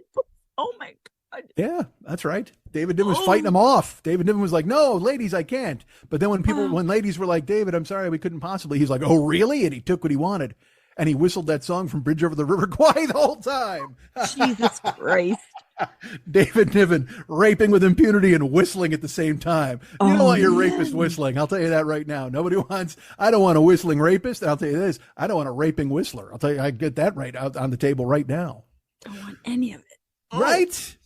I'll take a whistler. Look, I'll take a whistler. Although if a guy whistles during sex, he's not even a raping guy. Well, we'll throw that part out the window. But if it's like a sex guy and you're like, what if that happened? What if you met a guy and you're like, I kind of like this guy. You went and you had some lamb chops. Maybe you had a nice bottle of wine. Everything's good. He builds a fire. And then you guys start getting hot and heavy and the clothes start coming off. And he's just like, all right. And he gets like fucking, he's going to start missionary because he don't want to start too crazy. And he starts missionary and he like gets right in your face and you go to kiss him and he's just like, I can't whistle. This would be a better bit. God damn it. He just, yeah. I wish I could whistle. Fuck, this would have been a much funnier bit. Yeah, they're out there. You guys whistling the Bridge Over the Kwai song in your ear? I don't know, man. What else could you whistle? Like High Hopes, probably do that. Just what makes that little old ant. That's got to be the least. Those are the least sexy songs. It's like Attell's bit is the funniest bit of losing his virginity. He's like, he goes, yeah, I lost my. He talking about who he lost his virginity to, and he just goes, yeah. He goes, no. He goes, I have the worst song. He goes, I have the worst song you could ever lose your virginity to. No, the worst song. It's a great bit. Wow, I can still feel her beard. Damn, David Tell is a fucking genius. All right, what were we talking about? Potato chips and minotaurs? Where the fuck were we? Potato chips, minotaurs, dicks, and we were talking old celebrities. That old dude on the fucking lawnmower. Yeah. So that's the way it was. Always one of those fucksticks would do some old movie like Art Carney and Harry and Tonto. I don't remember exactly off the top of my head who he defeated, but he beat somebody in the best act. I'm gonna fucking Google it. I'm so mad at this. Hold on. Art Carney Oscar. Hold on, let's fucking find this because he wound up beating somebody he had no business beating. And look, good for him because he was in the fucking Honeymooners and he had to deal with fucking Jackie Gleason's goddamn rye breath the entire fucking time. He beat. Brace yourself for this, motherfucker. Hold on, it's I don't know why this is taking forever to. All right, hold on. Oh, dude. What year was this first? 75. Okay. Alone, that tells you he beat a handful of geniuses. I can just tell you two. I wouldn't even tell you all the nominees, but I can tell you two that he beat, and you're going to be like, what the fuck? Art Carney for Harry and Tonto, which is a movie about fucking Ed Norton, the plumber, living with his fucking cat. And I'm not even joking. It's like he's friends with a cat and he meets Lily Tomlin. I think that's the plot of the entire fucking movie. And look, Art Carney was a terrific actor in his day, but now it was like he was on his deathbed or he had some kind of, he had fucking, fibromyalgia or some shit. They're like, we got to get this guy an Oscar before he fucking kicks it, right? Yes. And that was the vote. They all got together because the Oscars in the old days, it was a secret society. They got in, they all voted in the same room. It wasn't like envelopes and online and pushing buttons. Everybody got into a room. They had a couple of highballs and they went, all right, who are we giving this Oscar to? Right. And they were like, well, we probably got to go with Carney, right? Because he's so fucking old. And everybody's like, yeah, Carney's old. Let's fucking do this. And someone raised their hand and said, excuse me, did anybody in this room here see Godfather Part 2? Well, yeah, we did. And you're all aware that Al Pacino, the star of Godfather Part 2, is nominated for this award alongside Art Carney. Yes, but Pacino's going to have many, many chances to win this award in the future. Don't you agree? I don't agree. I think he should win it right now. And they said, well, you know what? We're going to go with Carney. Did you ever see The Honeymooners with the Hello Ball golf episode? Fantastic work. Also, I'm not sure if you're aware of this. He's in a movie here where a cat steals focus from him at all times, but we're still going to give him the fucking award. That's what we're going to do. And they sufficiently shouted down the Pacino supporter, and they went, all right, everybody in favor of Carney? And a guy raised his hand and said, excuse me, I have one more question. I apologize. And they said, yeah. And he goes, I understand you guys, you saw Godfather, and maybe you don't think Pacino, you'll say he's got plenty of opportunity. They go, yes, of course. What is your point? And he goes, did anybody in here see One Flew Over the Cuckoo's Nest? And they said, yes, what's your point? And he goes, well, I don't know if you're aware of this, but Jack Nicholson was the star of that film, and he is nominated for an Oscar for this. And they just went, yeah, I hear you, and I hear everything you're saying. However, anyone can work off of a Brad Dourif and a futurely famous Danny DeVito. Anyone could choke a Louise Fletcher to death. We're talking about a man who constantly was outacted by a cat. Aren't you aware of this? This is Carney's award to lose, damn it. And they gave it to him. And what the fuck? So that's what I mean when Lawnmower Idiot won it. I don't even know who he was going against. I'll find out later. But fucking inevitably, that's when you get your nomination. You know what I mean? When you're some 7,000-year-old fucking Methuselah who once actually played Methuselah alongside Methuselah. You know, Methuselah didn't even get the part of himself. That's how good an actor you were when you were younger. But now Methuselah's just like, fuck this, man. How am I not Methuselah in my own fucking movie? He's just a stand-in for Methuselah. You're just a stand-in. I'm the Methuselah. They're like, doesn't matter. You got to stand in. Because as you know, it's very important that Sir John Gielgud plays you in this movie because he's British and we all fucking whore ourselves out for British actors. God damn it. Carney's not even British. How the fuck does he even do that? How the fuck does Carney even do it? Unbelievable. Wait, was it Cuckoo's Nest? Hold on. I might have just ruined the whole bit. I'm going to check and see. I don't know, but even if it wasn't, that was beautiful. I apologize. Guy raises his hand and they go, yes, yes. And he goes, forget that I mentioned One Flew Over the Cuckoo's Nest. None of you have seen it because it comes out in a couple of years. And I said, yes. And also Nicholson will win for that, right? Yes, he will. We promise he will. All right, then I don't need to discuss Chinatown with anybody here in the room, right? And they said, no, that's fine. God damn, blew the bit off the top of my fucking head. Doesn't matter. It's I don't brilliant. like it. Oh, you're nice to say these things, even though you're lying, and that's fine. How are you? You're good? No. Oh, no, I'm sorry to hear it. None of us good in the abstract, really, when you think about it. But what else were we talking? We had something else we were discussing, man. Talked about dudes. Old dudes. Actors losing to other actors. I know exactly what we were discussing. By the way, chips. are you on painkillers? What is wrong with you? You really, you seem I woozy. slept 2 hours. Oh no! Why? Yeah. Because of the physicalness? Yeah. see. I volunteered for New Year's to work at the Mayflower Club and help with making sure everything happened nicely. Now, And- let me. I got to stop you right there. Is that where they had the Eyes Wide Shut party? No.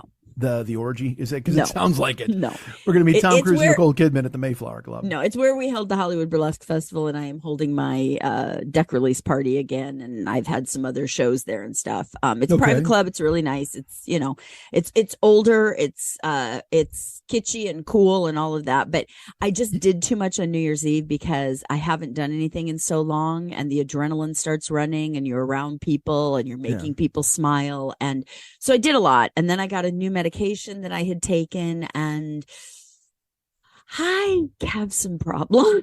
Yeah, you seem a little floaty. I'm so sorry about that. Well, It's you're very okay. nice So- to take the time to So join sleeping me. is hard, and like I said, I've got another meeting at 1:15, and I've got a lot of stuff I've got to do today, and I'm just like, my energy levels are unlevel as I talk to my doctor constantly.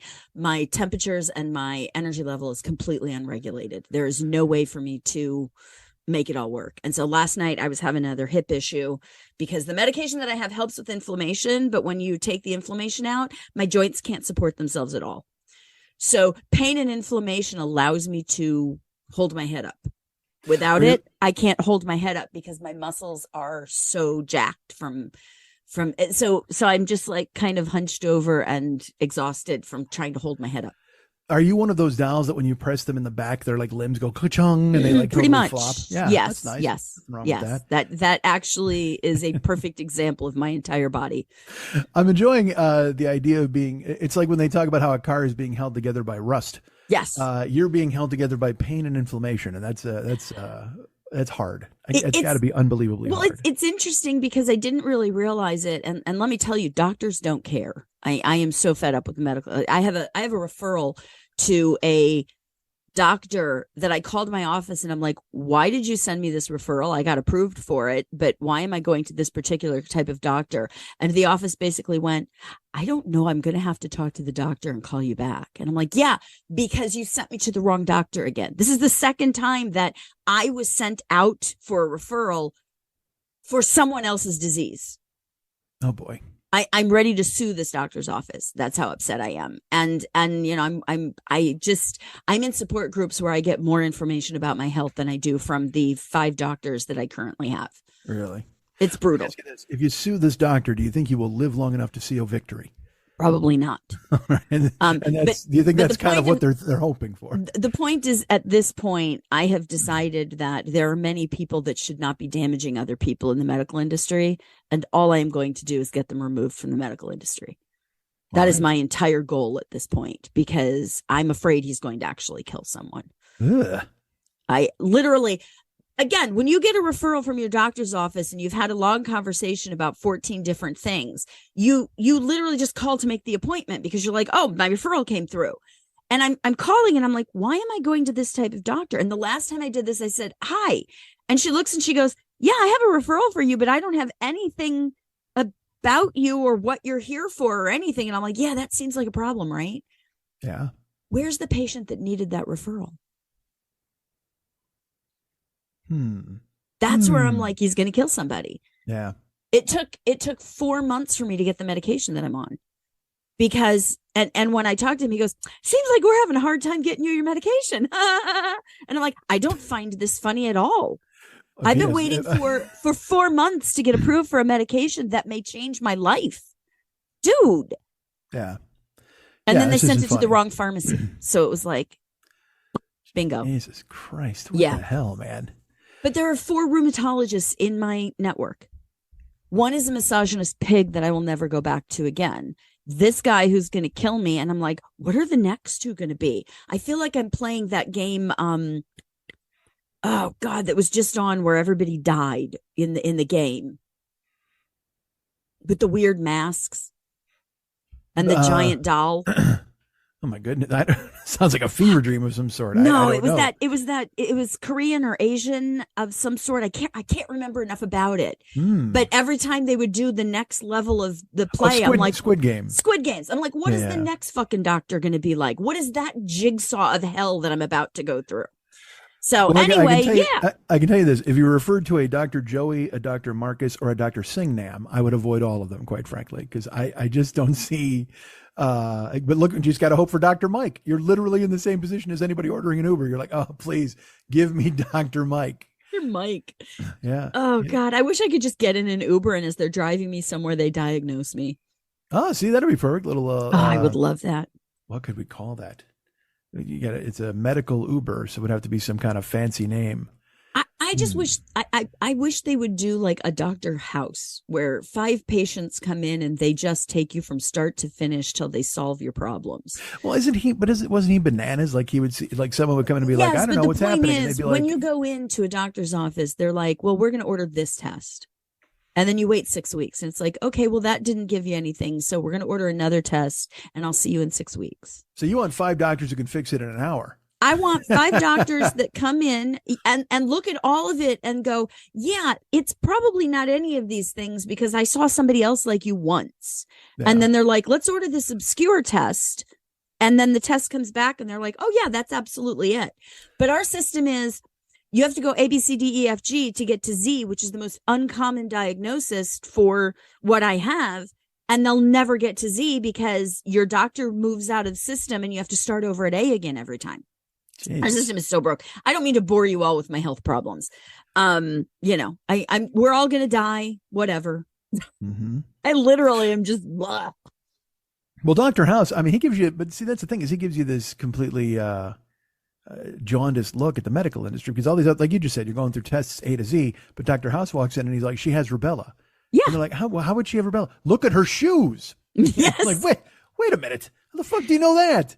And then yet he did. He was right every single time. So that gives everybody this idea that they can go in and these physicians are going to be miraculous healers. And instead you get sucked into the bureaucracy and it turns into that nonsense. Well, again, the reason that people with EDS are called zebras is because when you're in medical school, and this is the exact analogy, when you're in medical school, most people are horses. If it looks like it and it walks like it and it has the gait, it's a horse. That's going to be what it is. Don't look for the rare stuff because it's rare. Treat your people because that's probably what it is. And that's great until you walk into your 7th doctor with 2 inches of tests and going, I'm obviously not a horse. And then they're like, well, let's test you for the horse diseases. Mm.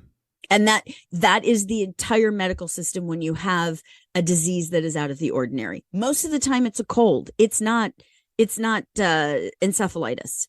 Most of the time it is a cough. It's not, although now it's with COVID ravishing everyone's bodies. Boy, is it coming up with some shit. Is it ever hoof and mouth disease? It is actually. One of my friends had that not too long ago. She picked it up on a cruise. Sounds like she's a horse. Mm-hmm. Yeah. Yeah. Pick it up on a cruise. What do they, look, I know somebody who's on boats a lot. I didn't know they had animals on the boat. Can't you only get that from animals? No. There was a Japanese wrestler, not even joking, a wrestler named, I think, Kenta in Japan, had hoof and mouth disease. And I think he's still out of action. He's missed quite a bit of action. I don't know how would that just, but it's not that dangerous if you catch it and treat it. but I don't, But it's highly danger. contagious. Well, I'm talking about how you get it. Like you got to get it from animals. No. Well, then change the name. No, seriously, I don't want to be told. It's prevalent in animals because you don't find it until all of your animals have it. Well, when animals have it, it's hoof and mouth disease. But then how about an American or not American, a person gets hand and mouth disease? How about that? Okay. So then you don't think to yourself, oh my gosh, I might be a wombat. You don't want to do that. Do wombats have hooves? Again, if it's a horse, it's a horse. If it's not, Of send course, it off of to a course. specialist and ignore it. Okay. Well, a horse. Sorry is a about that. horse. Ask me the question again. How are you? I'm fine. Thanks. Of for course asking. you are. Sounds good. You're fine enough to start a jazzy Uber with a sidecar. You're doing very well. I would like that. Zooming people around and meeting strange people. That's great. In the sidecar, that would be great because they're far enough away from me. But you're gonna have a headset. You're gonna have to talk to them the whole time. No, Trust me. I'm just gonna hand them the plug and tell them that they can turn on any music they want and give them little headphones and a hat. What? Are you the ghost of Christmas Future, just silently pointing? Just like I'm like, there's an radio. iPod hole. Stick your headphones in there or your Bluetooth and listen to iPod that. vagina. I don't want to talk with you. I hate when Ubers talk to me. Oh my God. It's I the always worst. I go, sir, have a wonderful day. I'm going to listen to music now. Yeah. Yeah. I just had to take a couple of Ubers and same deal. Oh. I just. Your video. Yes, That's what we were talking about. I'm so glad we came back to Uber. So I just had to take a couple, and the same deal where the first one, dude pulls up, and look, I know it's hard. I know the gig, but this dude wasn't even an Uber. It was a Yellow Cab, because Yellow Cab, if you get the app, it's cheaper. It's like 25% off rides. So I was like, all right, I'll do that. And plus, I had to schedule a ride for fucking 5:30, 6:30 in the morning, 5:30, I don't know, 7:30. And so I scheduled it. It was fine. And then you have a 15-minute window. Like they even tell you, the cab guys, they're like, look, they're going to get there and then I think they wait 10 minutes. They wait 10 minutes. So I was showered and I was dressed and everything. And I didn't have my phone on me. It was over by the door and my phone rang and it's 7:29. Okay. And I see that they had called twice. So I called them back and it's like, hello, if you are going to use your ride, that's fine. Whatever the bullshit. And I'm like, yeah, I'm in, whatever. You hit yes, you put the phone down and I walk outside and it's 7:33. All right. And the dude's right out front and I go rolling up and he hops out of the car. He's like, yes, let me get your bag, sir. And I'm like, no, you can stay in the car. It's totally fine. And he goes, well, I was just wondering where you were. You're very late. And I go, dude, I'm not late. He goes, well, we called you twice and I've been sitting here. I was wondering whether you were going to come out if I should. I go, and I put my bag, I put my suitcase down because I just go, no, we're good. But I looked him in the face and I go, dude, you're supposed to be here at 7:30. And he goes, yes, but I was early. I go, that's not my problem. I scheduled a ride for 7:30. And he goes, oh yes, of course. Well, that's fine. Let's just and I go, no, we'll straighten it out because I'll call somebody else if you want. I can call an Uber right now. Because again, you want to fucking fight with me at 7:30 in the fucking morning? When literally this ride is going to cost me $75, I don't need your shit. I fucking told you to be here at 7:30, and I know. I always say I'm old and I don't want to fight anymore, but motherfucking tell that to everybody else. Tell that shit to everybody else. Oh yes, I didn't know if I was going to leave or not because you were late. I'm not late. It's 7:33. I said 7:30. And I just clicked yes at 7:29. Grabbed my stuff and walked out the door. And also I get a 10-minute wait time. And so I said to him, and I go, no. So I go, if you want me to call somebody else, I will. And he goes, oh, no, it's okay. I go, because it's not a problem. I go, plus it says you wait from 7:30 to 7:40. So I have a 10-minute gap and I'm out here now. Now it's 7:35 because we've been talking about it out by the curb. I was like, it's the thing where I'm alone a lot. Okay. Mm-hmm. So if I don't talk to anybody for fucking 31 hours and then you want to start some shit, hey, guess what? I'm happy to drop a verbal anvil on your fucking skull. Let's fucking do this, man, because I'm not wrong. Again, I ordered through your app. It says it gives me 10 minutes and 7:30. You called twice at 7:27 and 7:29. It's not my fault you're early. I'm glad you're efficient. Good for you. But also, you can also be patient. Punctual is good. Be patient as well. And I didn't yell, but there was bass in my voice, and I'm just like, I go, what do you? And I go, well, are you ready? Do you want to go? Because if not, I can call somebody else. He goes, no, please get in. And so he goes to take my suitcase, and I'm just like, yeah. I wanted to go. Like when two people in an old movie try to walk through a door at the same time, you know what I mean? Like, oh yeah. I went for my bag and he went for my bag and he kind of like grabbed it as I did to go. And I go, I got it. Just go ahead and get in. And he's like, but sir, I go, look, man. And he goes and gets in the car and I put it in and I got in and same thing. So you said with talking. Yeah. I don't put my earbuds in on the way to the airport because again, my phone battery's so fucked. Yeah. So I can't listen to music with my phone on the way because my phone will be dead by the time I get on the goddamn plane. So I just sat there and I cracked the window, and a silent ride. We did all our talking on the fucking curb, which was totally fine with me. I think he realized at that point, morning chit chat was going to be out. And so that was fine. Maybe that's what you got to do. Maybe the second you walk outside, you got to pick some sort of petty fight with these motherfuckers so they don't have to fucking talk to you. I don't know. But again, it's as a guy who drove, like you said, you give him the speech, you go, hey, look, if you want music, you want this. And I always would say, hey, if you want to talk, I'm here. And if you don't, I totally understand it. Yeah. You know what I mean? But again, like I've said on here many times, the worst is the people who don't even because they're so used to being talked to by the driver that when I start with the spiel, which takes 30 seconds. Yeah. That's still too much. Yeah. I'm good. I know. I'm just letting you know, if you want to open the windows, that's cool. If you want to play me, I'm fine. Looking at their phone, and I'm like, hey man, I'm not trying. I don't want to fucking talk to you. All right. I don't think you're interesting at all. I couldn't care less. I'm point A to point B. That's who the fuck I am. I'm not trying to be your friend. I'm not trying to be your pal. I'm just telling you your fucking options here. And if you just want, it's rude to shout over me when I'm telling you something. I'm not engaging you in conversation. I'm giving you the lay of the land. I'm giving you the whole fucking thing. If you walk in. Yeah. And look, I'm probably wrong there. I'm sure people are going to write me and just go, well, by even talking to them at all, but then you run the risk of them going, this guy was a bore, and I give me 4 stars, 3, whatever the fuck. Because at the time it mattered. I don't know if stars even fucking matter anymore. Whatever, dude. Who fucking cares? I honestly like it when they're just like, if you need anything, ask. If you can't find anything, ask. And then you just go, cool. I need music. Great. It's right there. Okay. Thanks. Yeah. But I'm the same way. The moment somebody turns around and goes, so where are you from? I'm like, you just picked me up. And that ends the conversation. Sure. You know where I'm from. Yeah. Well, I told the story on all here. The information I'm giving you as a single woman. I don't know. That's it. Well, that's funny because again, I'll just tell the story again because I don't know if you were producing when I told this story before. I Ubered and I picked up a girl at it was probably like 4:50 a.m. And I'm talking way down like near Eagle Rock and shit. Because this is when I was driving fucking forever. And I pull up on her street, which it could not have been darker. I don't know if she lived on Vanta Black Avenue. Like, I'm not even sure what the fuck it was. It was Nice. this ridiculous black hole. So I'm like, all right, fine. So I pulled up and she, I only saw her because my headlights caught her glasses. You know what I mean? She could have been crouched in a shrub. So she emerges from the darkness. I'm like, like fucking, Mr. Burns' ghost in The Simpsons. She finally, she gets in and I go, how are you? She said, good. And then I gave her the thing about the windows and the music and we drove. And, it was so black on that street. Like it was so, and nothing was identifiable. It was so fucking weird. And it was in the middle of fucking nowhere. And I said, do you live where I picked you up?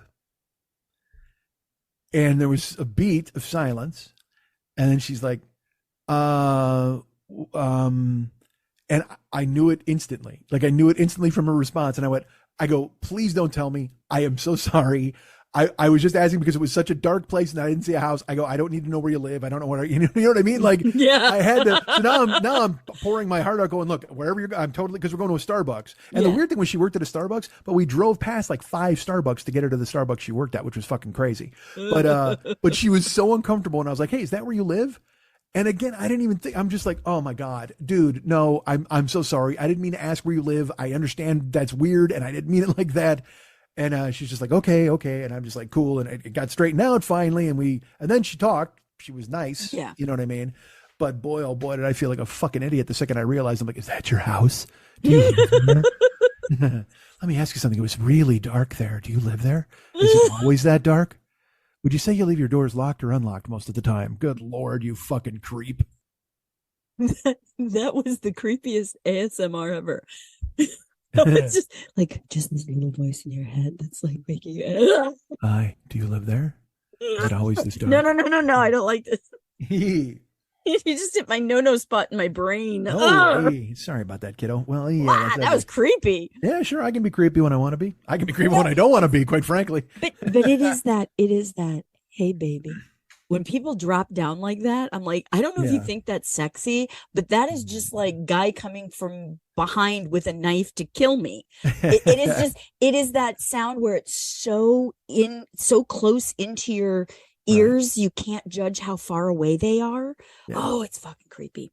Well, because on this show, certainly I've done stuff like that where I've told stories a little closer to the microphone and wound up changing my voice, That's intimate. But when yeah. it's like, hey, where do you live? That's like, oh, good God. Now you say that, but people would pay to hear you talk because that sounded pretty cool when you said it. I enjoyed that. Did we ever talk about cybergasm? Holy Lord, I don't think we have, but go right ahead. Even if we have, you got to hear that again. There was a CD that was put out that is recorded in binaural, which means the microphones are at your ears. And so all of this hot porn talk feels like it's right in your ears. So like you'll hear a zipper come down on your left-hand side and you can hear the guy talking to you. And it's very sexy. There's a lot of different variations, but look up cybergasm. And it's like, there's one of them that gets me that same feeling where all of a sudden I'm like, I have to skip that track because it's just too creepy. Is it a podcast? It's audio porn. It's audio porn is what it is. Well, is it a podcast? No, it was a DVD that was recorded with people like, I want to say Annie Sprinkle was in there and a couple others that did these.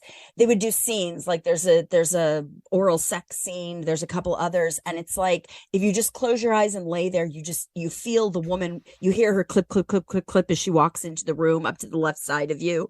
Yeah. And then you're like, and you hear all of this around you. And it's a really cool audio stimulation. But there's one in there that's really creepy to me. And I think that's why that, like, hey, baby, I'm just like, oh, get away from me. Annie Sprinkle, Antichrist, before you're crucified. I live my life in taxi cabs. So, yeah, it's interesting. Yeah, you forget, right? That song's amazing. I listened to, I did listen for a while. I did go through a period when podcasts started to be a thing. I downloaded a bunch of like hot talk sex podcasts where it was, there was some that were just a woman, talking through scenarios and whatever the fuck. It's something that I have considered doing because I didn't like doing phone sex. Well, you should if you're going to do it, but also you just, how do I explain this? Because I was literally just going to say that the ones I heard, they were phony. Like very rarely did I come into one where I was like, ooh, you know what I mean? Yeah. So I want to hear the cybergasm one because if it sounds like that, where they're not going crazy or overacting or, whatever the fuck, because these podcasts, like there were some that were just sex chat, which was with people saying I did this and I did that and telling their stories, which is fine. Which, as I mentioned, my witch, who follows me on Instagram, she writes her columns about stuff like that. Look that you have a witch. I do have a witch. My witch, my gays, my witch, it's hilarious to me. I don't have any gays. I'm bummed. I should have some gays. Well, I don't know if you know this. There's a reason. Stop your nonsense. Come on. I should have gays. You should. You're nice. You're a bear. No, I don't mean for that. I don't mean, I'm not looking for anybody to cuddle with at this point. Although who knows, give me a year. I was going to say, cuddling is not necessarily about sex, though. Oh, yeah. Okay. You say that until all of a sudden someone's got a gun on you in your back and you're like, hold on a second.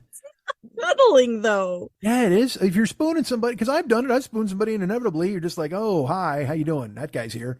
I mean, this guy just showed up. Gonna need a crowbar or a fulcrum or something to separate the two of us because this guy's fucking ready for business. And that's, I would imagine, with any sort of cuddling you would do it. You would be with somebody and you'd be like, this is awesome. No, don't tell me you don't get hard-ons. It's just fucking, or get, like maybe, and I don't know, fuck that. Ladies do too. Ladies have got to be like a little bit, they get a little fucking like horned up. Probably they're just like, this guy's got pretty decent forearms. And hold on a second, who's that in the back? You know what I mean? I'm not saying anybody's like, yeah, I'm looking forward to it or immediately. I'm not saying like if a man was cuddling a woman, all right, in some platonic bullshit fucking knockoff. That's what cuddling is. No, it's not. There's those fucking weird things where they were like, hey, I'll cuddle you for $11 or whatever the fuck. Remember those workshops for about an hour? Yes. Those were fun. Well, then, but then a guy would like wrap up a chick and he's got her locked. If I locked a chick in my cage, like if I did that, if I had her in my fucking, But that's not cuddling. No, when you throw your leg over somebody's fucking waist and you've got them held close, that's cuddling. You're doing it. No, that's a hostage situation. It can be, depending on where it goes from there. But it's starting out as cuddling. Where we're going from there is up to you. Again, I'm all about choose your own adventure. Just like the Minotaurs. You're either going to wind up here or you're going to wind up getting killed. And by the way, the Mayflower Club, you said it was a private Hollywood club. Is that where Kirk Douglas fingered Natalie Wood? Is that possibly? All right. No, I just want not to make at sure. all. That's why you're bringing it up. No. So yeah, but no, cuddling. All right, perhaps I am someone who is sensitive to that sort of touch or situation, and Yes. and I find myself in an excited state when that sort of thing happens. Yes. Yeah, okay, I like that. Intimacy can make that happen, but that's not the point. And cuddling allows you to learn intimacy without that. I agree with you that it's not the point, but what I'm saying is it inevitably would happen even in those stupid platonic cuddling workshops, which again, I don't need a cuddling workshop. Get over here. I got one arm. You lay on it. I'll put the other arm over you and I'll fucking squeeze you to my chest. Here we go. Let's go. We're cuddling. That is self-centered. That is not what you do in those types of situations. Whatever she would like to do as well. If she Okay. wants to cuddle a different way, that's totally fine. I'm saying but look, if you're the one paying for the workshop, then you're calling the cuddling shots. That is prostitution, which is different than cuddling. No, yeah, I'm not saying you got to fuck somebody. In these weird you had these cuddling workshops. That was, we agree on that, correct? Yes. And supposedly some guy could just wander in and plunk down his hard-earned money that he made out there in the salt mines. And he said, I need a concubine to wrap around me. And she's like, terrific. And then you do it and you lay there cuddling. You are using sexual terms for something that is non-sexual. Welcome to the show. I can tell you, if you walked up to a prostitute and said, hey, I'm paying, I get to do whatever I want, they're going to go, you don't understand the sexual transaction. Why do you have to spin this into where I'm some fucking lout? I didn't say I'm going to do whatever I want. You are confusing something that is sexual by nature and something that is not. I didn't say you're going to fuck the person you're cuddling with. But at the same time, if you're paying for the cuddling, don't you get to say we cuddle this way because you're the one plucking down the dough? Not if or is there some? But not if that's what's going to lead you to sexual gratification, because that's not what it's about. I didn't say I went there for sexual gratification. I'm saying, but I'm also telling you, sexual gratification is going to happen no matter what if we're cuddling. That's just it. Maybe for you. Yes, and I'm the one paying, and so here we are, and that's what I'm saying. It's an embarrassing situation. You're paying for. Hey, I got news for you. I can do that for free. I can have sexual situations happen for fucking free. I'm not saying I'm paying for that. I'm saying if you end up cuddling with somebody and then all of a sudden you're like, oh, guess what? This guy just showed up. That happens. I didn't pay for it. And I'm not saying, hey, well, he's here now. We got to take care of it. I'm not that dude. But inevitably, I would think if there was some sort of cuddling workshop and you're cuddling and you're with somebody who's, you're enjoying it and there's physical intimacy and you're touching and possibly they smell good. And then there's breath. And then you're like, this is a situation that I enjoy. And I recognize this in the past has been something that led to something else. And then I got no control over the guy who lives downstairs. All of a sudden it's like, what's going on up here? And you're like, ho, look at this fellow who just showed up. And then you have to go, look, I understand this isn't what this is about. We're just cuddling. Ignore him. He's going to just look around and see what's happening. And then he'll probably show up and stick around for the rest of the goddamn cuddling session. And I will tell you this, he's going to have a very stern conversation with you in the car on the way home because he's going to want to know why he wasn't involved. He's going to, hey, you didn't tip me off that this was happening. And then you didn't invite me to come in. I'm like, yeah, because you're like a fucking vampire. If I invite you to come in, you can do whatever the fuck you want. Stay out. Because it's a cuddling workshop. It's not about that. You try to tell my cock a cuddling workshop isn't about that when he fucking pokes up and he's like, hey, guess what? I don't know why he's constantly going, guess what? I don't know why. That's what my cock says when he shows up. Hey, guess what? Look who's here. He's like, you know what? He's the life of the party. Listen to him. He sounds like he's better than me. He sounds like a great guy. I don't want to talk to anybody or be with anyone. My cock shows up and he's just like, ho, what's going on in here, guys?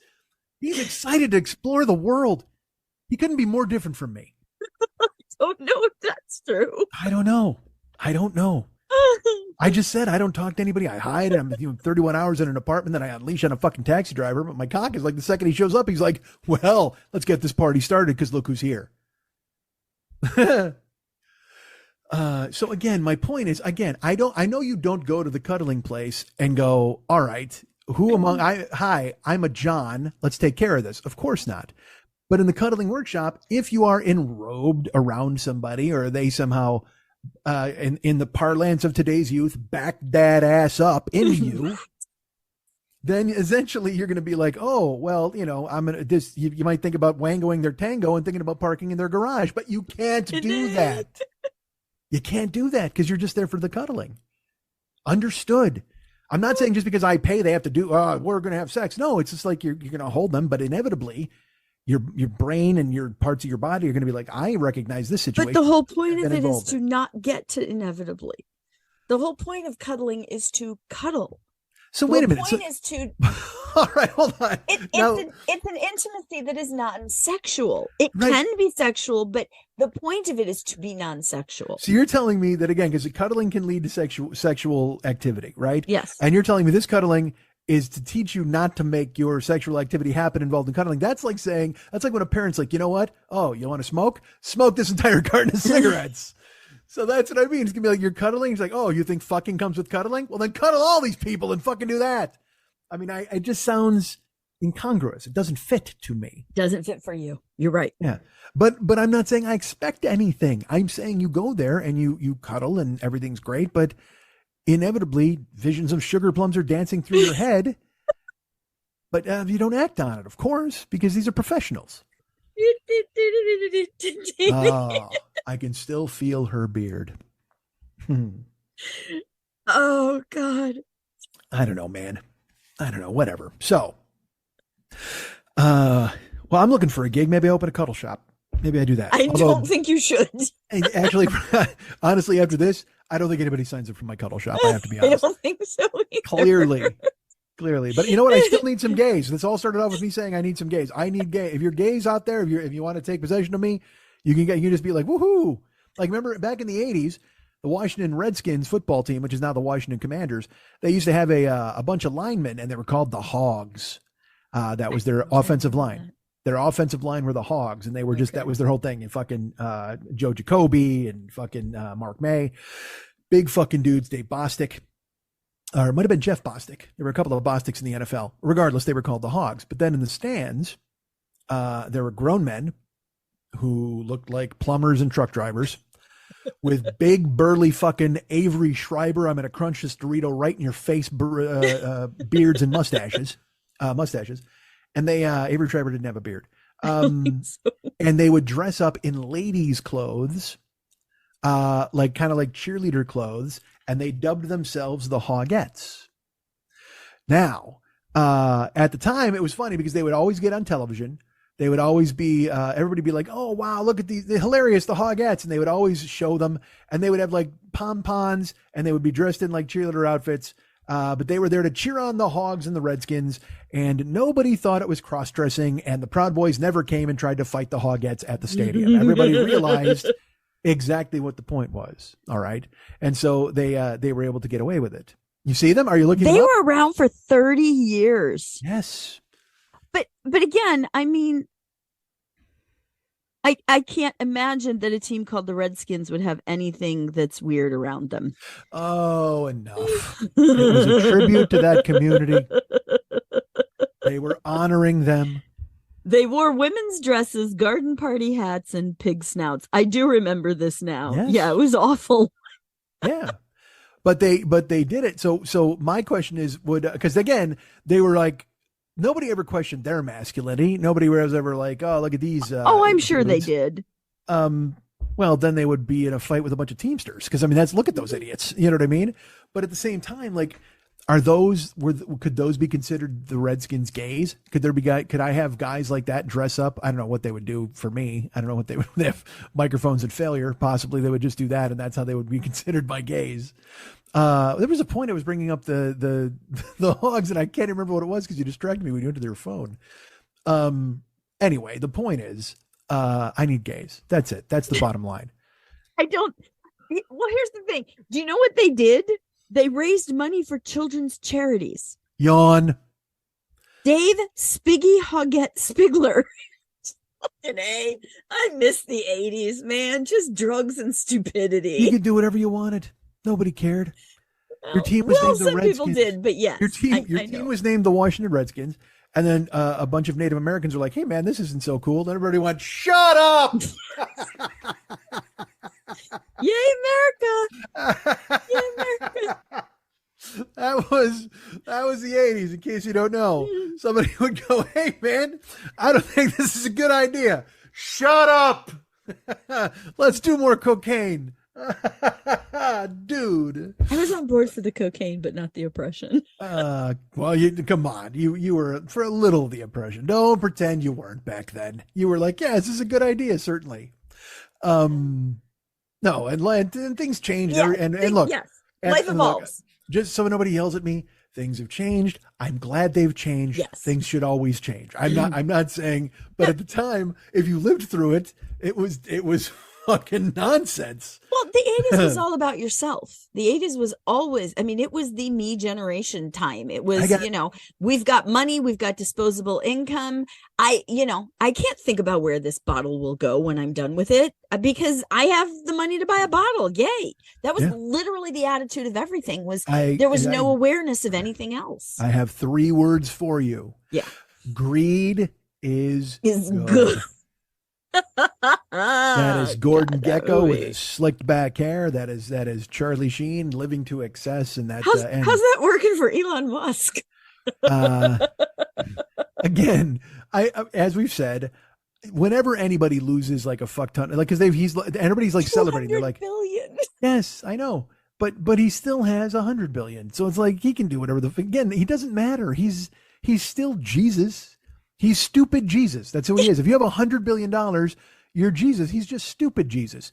Because he could be buying fucking loaves and fishes for fucking everybody, but instead he's putting up memes of eagles and the American flag and hating trans people. It's like, what the fuck? You are stupid Jesus. What have you done? You could be Jesus to everybody. He could literally be and look, to some people, he's still a Christ-like figure, but he could be a literal Christ-like figure if he walked around. Even at that, again, he could walk around in a fucking, like a sackcloth or whatever the fuck Jesus wore. Didn't he wear a bag? I don't know what the fuck that guy had on, but he's walking around with holes in his hands and like, ha, here's a fish. Oh, guess what? It's 100 fish. Everybody's like, holy shit, this guy's amazing. You could have been that, Elon Musk. But instead you chose violence because you're fucking stupid. Actually, you didn't choose violence. If you chose violence, I'd have more respect for you. You chose to be a fucking jerk. Why? Stupid Jesus, anti-Jesus, fake Jesus. What the fuck have you done? You could have been the fucking guy. And years ago, I was told that this is the guy. Everybody's like, oh, dude, he's totally building rockets. He's going to build shit on Mars, which, again, I never understood any of it. Because, again, now we're back to the 80s. It's a bunch of dudes getting high in the middle of the night. Dude, what if we fucking built shit on Mars? You know what I mean? So fix this shit. There's shit down here to fix. There's a million things to fix. Help people, you fuck. Who are you going to help on Mars? 3 broken down space shuttles and a fucking microbe? There's nobody up there. I love this colonize the moon shit. This colonize any of these fucking planets. That's going to take 80, literally, at best. Because again, you can't even build a garage here without 15 permits. What the fuck's going to happen on Mars? I just love the fact that they're dumb enough to actually call it colonizing with everything that's going on. Right? By the way, I have to tell you, all I can picture is Connie Francis singing Stupid Jesus, you're a real mean guy. With just pictures of him.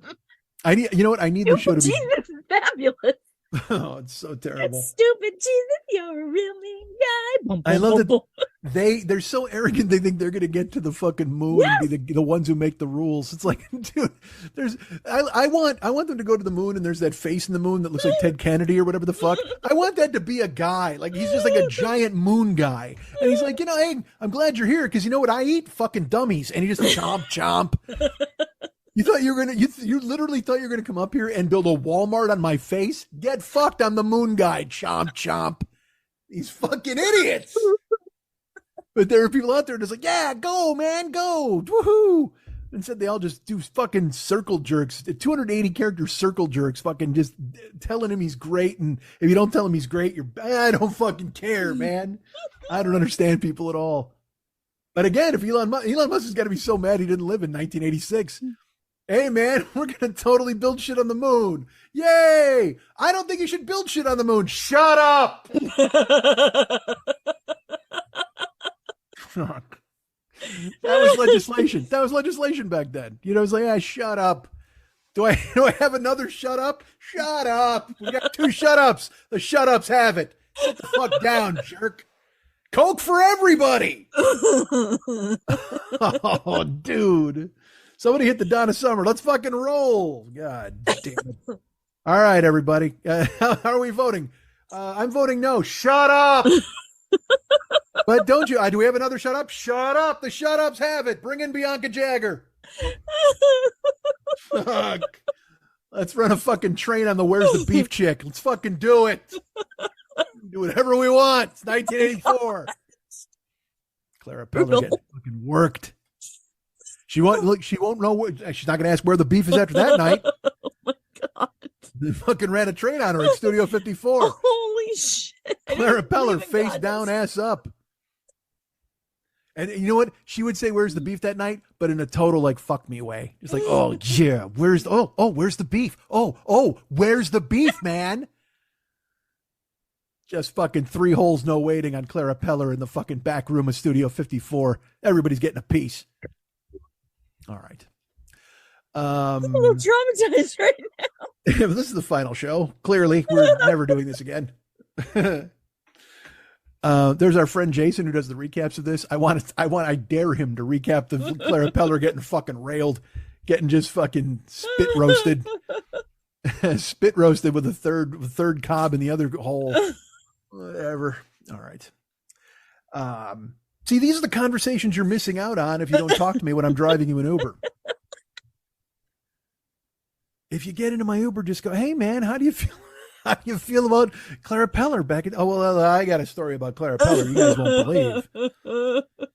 Because first we brought in Bianca Jagger and we turned her inside out, but then, Jesus, somebody call Susan Anton. Clara Peller's about to fucking break. That's I don't know if that's the order of things. Bianca, Clara, Susan, maybe Bianca. I guess it just depends who's there and ready to come in. Depends on how high they are. Man. All right. Oh man, I want to leave your Studio 54 fever dream. No, Susan Anton. I'll tell you what, Susan Anton could fight her way out of there though. She was an Amazon, right? Wasn't she a big woman? She was amazing, yeah. Yeah, and fucking incredibly, unbelievably, magnetizingly gorgeous. Where you're just like, holy Jesus. Some people you see them and you're just like, holy God. Like, I mean, it's like I've said this before. Like you see somebody, you're like, that's not even this. Like Margot Robbie in she gets completely full frontal, like in Wolf of Wall Street. And then she's in a million other movies where she's incredibly beautiful. And like I've said, she's not even the same species as me. Like I would have nothing for her conversationally or otherwise. She's a moonbeam with fucking eyelashes. I mean, it's crazy how beautiful she is. And then you look at yourself and you're like, I'm a husk. What a husk I am. Holy God. Just cobbled together out of the powder, the residue that's left in the bottom of a pill bottle and some water. Somebody mixed it up and made me with fucking handful of pubic hair. Jesus. All right. Hi. So I'm looking for Imagine what your head would be like if you were actually conventionally beautiful to yourself. What do you mean? Like if I thought I was like, if you looked like you feel you just described her as a man, even how fucked up would your head be on that? Oh, forget. We're not even having this conversation. Are you kidding me? I'd be ridiculous. I would just be bounce outside. Around from moonbeam to moonbeam. Yeah, that's it. You know, as opposed to now when I just look like something coughed up at 6 a.m. when they first get out of bed. Like, oh, look, throw a shirt on that guy. But that's all changing. 2023, turning it around. How has 2023 started? How has 2023 started? Well, I was in the gym, eating right, taking names, kicking ass. Certainly one of those. No, I have plans. I have a list. I have things to do. Like I said, and one of them, the most important thing, unfortunately, right now, I wish it wasn't. But the most important thing is getting the gig. Yeah. Because look, I always use coded words on this show. I don't always I'm not always telling you exactly what's happening. I don't know. I usually we all know this. I'm reserved. I'm pretty shy. Yeah. Certainly on this show. But we're scrambling a bit over here. And have been for a while. So the gig is kind of paramount at this point. Everything else is everything else, but right now, and I have been in some recent discussions and negotiations with local businesses about taking a position possibly within their organization. I love trying to make it sound as important as it is. When I come in, I literally crawl in on my hands and knees. I'm just the kid from Oliver. I'm just like, please, sir, I would like some more. And all of them wheel on me more. Oh, Christ. I've become intimately acquainted with Trader Joe. He and I have had several conversations in many different locations because I've not even joking. I have scoured the earth. Like if he winds up in China, I want me hiding in a bowl of rice to go ahead and put a cap in that motherfucker. I am all over the place. If Trader Joe shows up there, I'll be there. Because I'm trying to pin them down. They're very mercurial over there at the Trader Joe's. Have you had an interview? Well, yes. I've had several. Okay. But even worse is because if you go to their website, here's the way it works over there. They're like, hey man, do you want to join our crew? And you're like, well, I mean, of course I do. Who wouldn't want that at the age of 55? So I click on it and then like, fill out these applications. Yay. So I fill out an application. And now here's what initially happened. And I apologize because I talked about this on the segments that you weren't on, but I'm telling you this because now I'll tell you. The first time I did it, I filled out an app for the place closest to my house. Yeah. And they were like, and this is back in fucking September, maybe October. Yeah. So this is how long Yeah. I've known I need to fucking do something, right? So was it October? I think it was October. So I filled out the thing and they're like, it might have been November. I'd never done this. This is all fake. I've not done any of this. So you fill out a thing on the online. And again, they ask you questions where they're just like, why, oh man, why us? What do you love about us? Well, I'll tell you what, I understand that you will exchange currency for labor. So that's exactly Why? I thought of you guys immediately. I'm not going to lie. Whatever. So I filled out a thing to the thing closest to my house and it says, well, and then you hit send and they're like, we'll let you know in 2 weeks. And I'm like, all right, that's 2 more weeks that I'm going to be scrambling and trying to figure out what the fuck is going on. And then I got a notice from them. After 3 weeks, they wrote me back and they go, hey, thank you for your interest. We're not even going to fucking talk to you. We threw whatever electronic document you sent our way directly into the electronic fireplace, and it caused quite an electronic fireball. Thank you for your interest, but no, please continue struggling. I was like, all right, thanks. And I thought like if you filled something like that out, it would go onto the full-on radar screen of all of the Trader Josephs throughout the tri-state area. Like I thought everybody would know that finally I was in play. I truly I thought it would be like when the hit went out on John Wick and all of the operators lit up and every assassin, their phones pinged and they knew there was a meal ticket amongst them. I thought I was going to be snared in and brought on board, right? And all of them would have a bidding war fighting to see exactly who would have the opportunity to let me come in and turn a canned good from back label to front. Well, that's not how it works. You literally have to apply at all of the different locations you could possibly be interested in. And that's very difficult to do as you try to peer through the clouds that emit from your stink of desperation when you're staring at their website, right? So I was like, all right. So you go and you see, I looked for 10 miles from my house. And there were a few places and I won't go, I can't fully go into this because literally the whole show's been about it the last couple times. Yeah. But I applied at 3 other and 2 of them gave me the same deal, 2 weeks. And then, sorry, I can't help you. Okay. One of them reached out the very next day and was like, hey, and they left me a message. I was like, this is all right. Here we go. Business is about to pick up. And I called them and there was a big back and forth where she didn't recognize my name. She didn't know who I was. Yeah. She had, and then she found me. Yeah, I told you all this, right? Yeah. Okay. And then they said, hey, they were like, all right, there's a job fair you can come to in like 2 weeks. And I'm like, Yeah. all right, here's 2 more weeks of scrambling. So then I went to the job fair, and I don't know if you heard the result of the job fair. I went, and there was like 15 people in line, and they had a 3-card table set up, and I didn't know if that was they were all doing interviews, or if you went to table 1 and then table 2 and then table 3, and that indicated you were good. But I met a very nice lady named Winnie there, and everything seemed to go well. And in the first table, the chick loved me. Everything was going good, probably because I didn't call her a chick. And she went ahead and she wrote down a bunch of stuff, laughing, guffawing uproariously. And then the second guy took me to the second card table, and he asked me a bunch of questions. And again, he laughed. We got along. Everything was great. He's like, all right, well, thanks. And I was like, oh, I'm not making it to card table 3. He gave me hey, we got plenty of people to interview, and we'll try to figure it out. And I'm like, cool. All right, when will I hear from you guys? And suffice to say, I did not get the gig. They wrote me. So then in my brain, I was like, what the fuck did I do? What the fuck did I say? Like, yeah. And the other thing, it was funny because people are speculating, because I talked about at length on the other show. The guy asked me what I loved about this job, about podcasting and comedy and stuff. And yeah.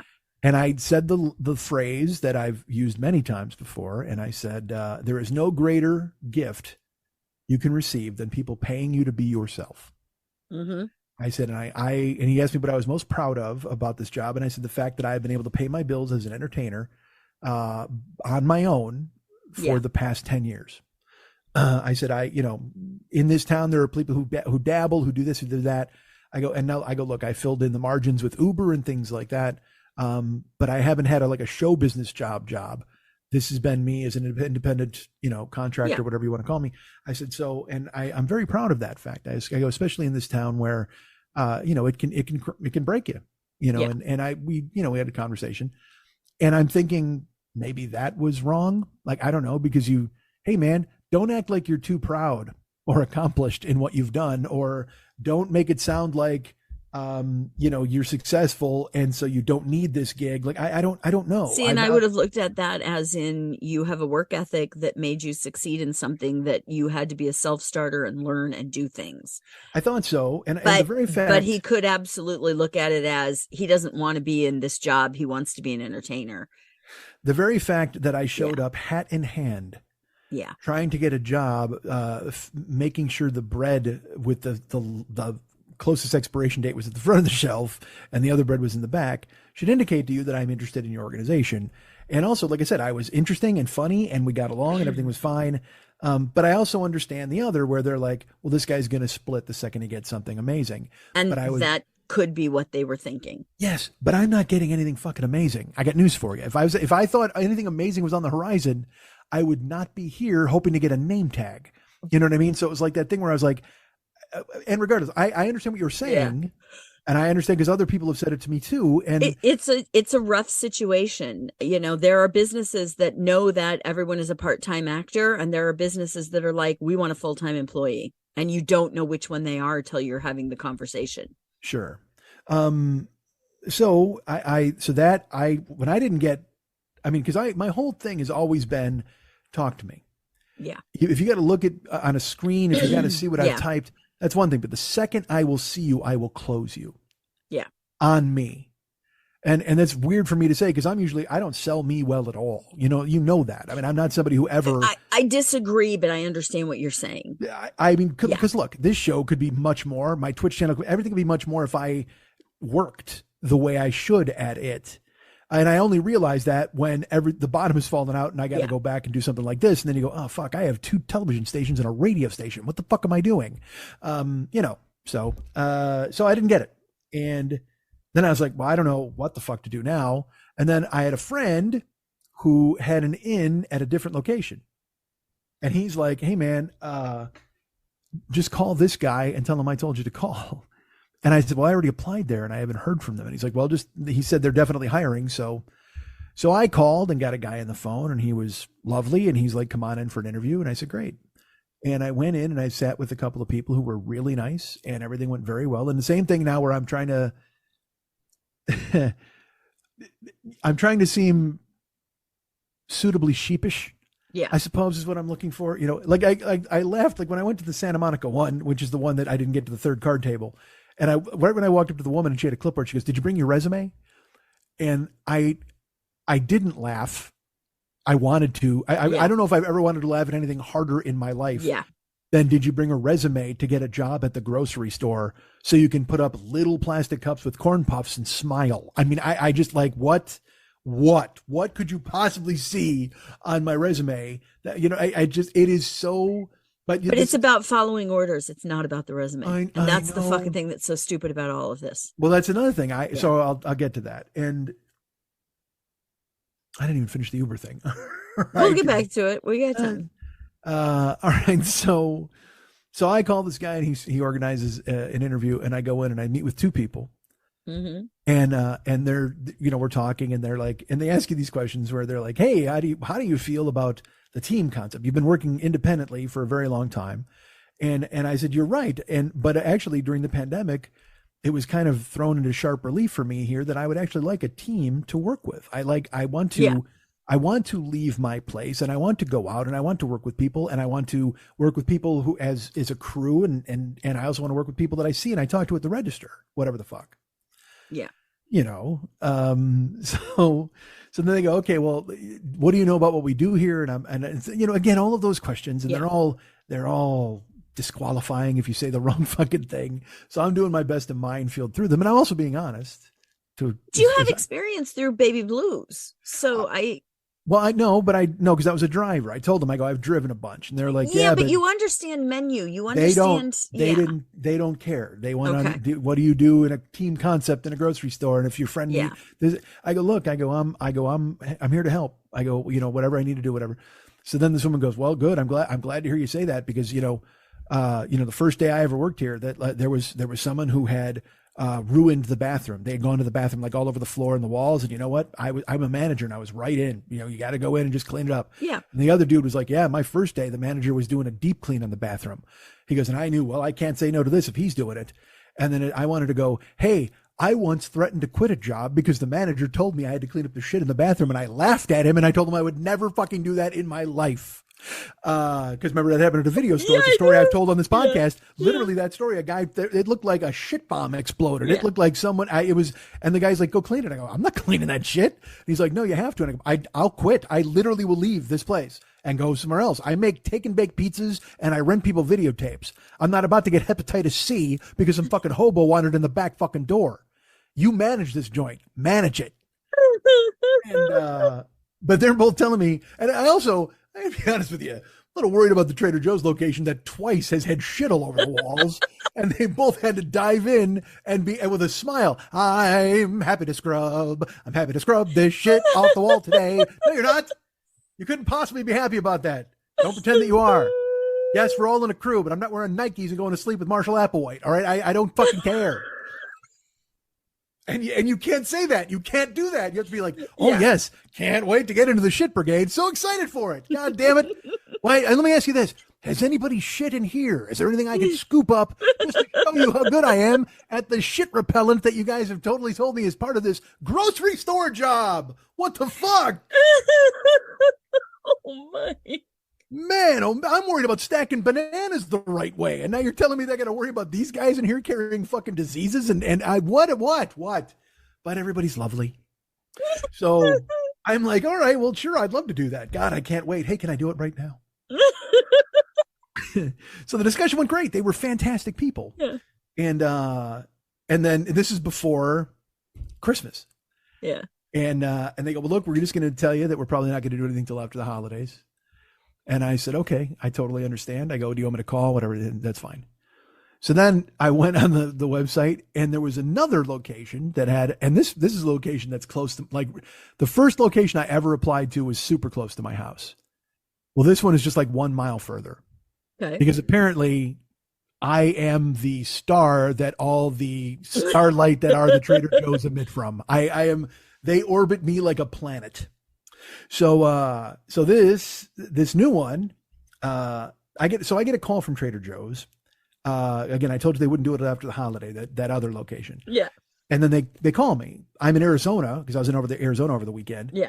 And they left a message. And so I called back, and they were like, hey, we wanted to see about bringing you back in for an interview, and bringing you in for an interview. And I said, okay, great. And they said, what day's good for you? And I said, well, when I talked to April, when I talked to other people there, they said that it would be after the holiday. And he goes, who are you talking about? I said, this person and this person. And he goes, I don't know those names. And I said, well, I just wanted to let you know that I talked to them. So just in case you're scheduling me, probably should talk. And he goes, I said, wait, what location is this? And it was a completely different one and it's the one that's close to my house. Yeah. Which is, quite frankly, I really would much rather work here. So I said, oh man, I said, sorry, dude. I go, I actually have I'm waiting to hear on a second interview with this other one. And he's like, great, well, come on in. We'll talk to you. So I got home from Arizona and I went and I talked to them this week. Yeah. And it went extremely well. And at the end of it, I told this guy, I said, look, man, I go, this is the one I want to work at. Like, there's another one that I have a second interview scheduled for. I don't know, if that's something I should do or not. And he's like, yeah, no, go, because we're just talking to a bunch of people. I said, great. And then they called me that night to get me in for a second interview at that location. Okay. Which was great. They didn't make me wait a week. And so I was like, awesome. So I had my second interview with them and it went fantastically. I talked to the manager of the store. She was lovely. It's like 45 minutes. Like, you sit there and you talk to them. It's crazy. It's not just like some glad handing. Like, she wanted to know about me, about previous, all this different stuff. Yeah. They want to make sure you're going to fit with the team they have. Well, yeah. That's what it is. Well, and she was great and she was terrific. And then when it ended, I said, look, I have a second interview scheduled with another location. I go, should I do that? And she goes, oh yeah, when is it? And I told her, and she goes, yeah, by all means. She goes, we'll let you know by the end of the week, probably one way or the other. I said, okay, but I'm just letting you know, full disclosure, this other place offered me this and the second interview. And she goes, well, if they offer you a gig, then I'm not going to tell you not to take it. And I'm just sitting there. Could you just hire me? Could you hire me? I know where carrots go. Will you just fucking give me a gig? So I don't have to drive 25 miles round trip to a grocery store. Could you just do that for me, please? And again, but you can't. Yeah. You know what I mean? And I will tell you this woman then asked about, because everybody asked about what I do. They all asked what the name of the show is. And I told them. And they said, well, what is it about? And I said, it's about my life. It's literally kind of an unvarnished examination of the life I'm living and have lived. And they're like, oh, that's amazing. Well, and I go, it's stream of consciousness. I just talk. And everyone's like, well, I got to check it out. Well, what you don't know, Lily, because the last couple of weeks, I've spoken in depth about the process of going ahead and interviewing at these places. Right. And I want to work there. They all seem very great. And I did not, in the interview, literally, because they're like, how do you feel about, I go, I'll be great. I want to work with people. I'm excited. But also this is a comedy show. So I make fun of stuff. Yeah. So I did. I made fun of stuff pretty profusely. And now I have not heard any blowback. But then sure enough, this woman yesterday says, she's like, hey, so you do the show. And I said, it's about my life. She goes, oh, great.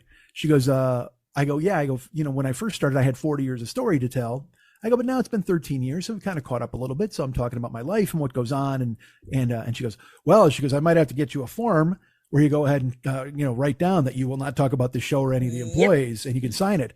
And I went, well, it was nice meeting you and you take care of yourself, but I'm glad you brought me in. And she laughed and I laughed. And then the rest of the interview was fantastic. Again, we talked for another 30 minutes. I'm hoping I don't see that piece of paper. Well, I can guarantee you will. If they hire you, they will make you sign it that you will not talk about work. Yeah, they won't. It's fine. We're fine. You can't control what people talk about out of their job. And I don't say names. I don't say anything like that. I don't want to have this discussion because again, if they listen now, they're going to be like, oh my God, you know what I mean? Yeah. These are bridges to cross when they show up. Yeah. But it made me laugh that she was like, oh, well, I'll just have to have you sign a piece of paper where you don't talk. And I literally was like, well, it's nice meeting you and take care. I will say this yesterday, she goes, all right, Mitchell. And I said, it's probably Michael or Mike. I go, Mike's even better. She goes, okay, Michael, let's go talk. We went in the back and she goes, I know what you did at Grubhub. She goes, tell me about Dry Bar. And I said, I don't know what Dry Bar is. She goes, well, you put it on your application. I said, I clearly did not. She goes, huh. She goes, okay, well, I mean, you said you drove. And I said, well, you said I drove for Uber and I'm an entertainer. And she goes, this is why I called you Mitchell when I first met you. I have the wrong application. And I said, oh. And she goes, I'll be right back. And she leaves. And I'm like, boy, they really want me, don't they? Oh my God. But also in my brain, I went, how much of a maniac must she have thought I was when she said, hi, Mitchell. And I said, call me Mike I mean, that's not even in the same zip code as Mitchell. Maybe Mitch, you know what I mean? But like, she must have been like, this loon bag's not getting the first fucking 5 seconds of this interview. But thankfully it got squared away and she got my thing and everything was fine. But it was like, good Lord, man. I mean, and again, because that nothing makes you feel more part of the team. And I have to spend the next hour telling you how great I'm going to be as part of the team when you pulled the wrong packet. And there's nothing wrong with pulling the wrong packet. We all make mistakes. It was fine. It's an easy mistake that happens. It's No, just, that's hilarious. But it's a thing where you just go, and because then in your brain immediately you just go, wait a minute, were they supposed to call me? Were they supposed to call Mitchell? So then literally in the middle of and then she goes to walk away. She goes, I'll get your packet. And I go, actually, if Mitchell's going to get hired, I'm Mitchell. We're fine with it. It's totally. She walked out and then she came back and we're doing the interview and there was like a noise, like something fell off a shelf. And I go, it's Mitchell sniffing around, trying to get this gig. I don't like it. And she laughed, thankfully, you know what I mean? Because they could have looked at me like I was a fucking psychopath. So who knows? So I'm looking for that gig and then looking for the Uber gig. The Uber gig was fucking ridiculous. Like I went and, so I applied at Uber and they had to do a background check on me and it took 6 weeks. It took 6 weeks. I've done nothing wrong. I drove for you for 5 years. What the fuck could I have possibly done? You think I'm the Unabomber in 2 years? No, there's been far too many driver assaults. And so they are now doing a really thorough background rather than going, yeah, well, we called 2 people and you're great. Well, they never even called 2 people because the last time you remember, I filled out I signed up. I got the app on my phone. I was driving that night. Like they approved me that day. No, they have to do background checks now because unfortunately women have disappeared and been raped. And it's, Well, I wasn't working, so obviously I'm out of the suspect. Well, no, that's why God damn it. Don't try to pin this on me. Don't try to pin this on me. I don't think they are. So then I fill out the thing and they get the background check and they approve the background check, right? And then I go to sign on and say, oh, no, you can't sign on yet. You need one more thing. And I'm like, well, what is it? They don't tell me. It's like, they're like, oh, you'll hear from our tech support, whatever the fuck. So I click on it and they're like, it took like 4 days for them to send it. Yeah. And then they're like, hey, you need to take a community standards test that shows that I guess I won't rape anybody like you just said. I don't know, whatever the fuck. Cause then that's what the test was. Like, I gotta watch the video where it's like, and again, sexual harassment type stuff. That too, but also like, hey, when you're at a 4-way intersection, who has the right of way? Also, don't fist anybody. You know what I mean? It's like what the fuck? This is all grouped under one umbrella. I think you could have done because there was a driving tape and all this stuff, and then literally once you're done with that, you have to watch the sex tape, and then you take the quiz. It's like traffic school. Where you got to go ahead and they're just like, and it's always the stupidest question. It's like, all right, so you get a woman in your car and it's late at night and she takes off all of her clothes. What do? Bashfully ask her name, pull over and go, excuse me, ma'am, I'm chaste. You know what I mean? They're just all these nonsense fucking. I want to know what your answer was. Well, I'll tell you, let's put it this way. I'm not driving. So, so I took that test and they didn't approve that. It took days for them to approve that. Finally, they did. When I got back from Arizona, I got back and it was fucking finally official. So now I can actually get in the car, but now of course it's a monsoon in fucking California. I'm not getting in the fucking car. Yeah. So whatever. So that was my point about, I didn't even know how that even started in the beginning of the show.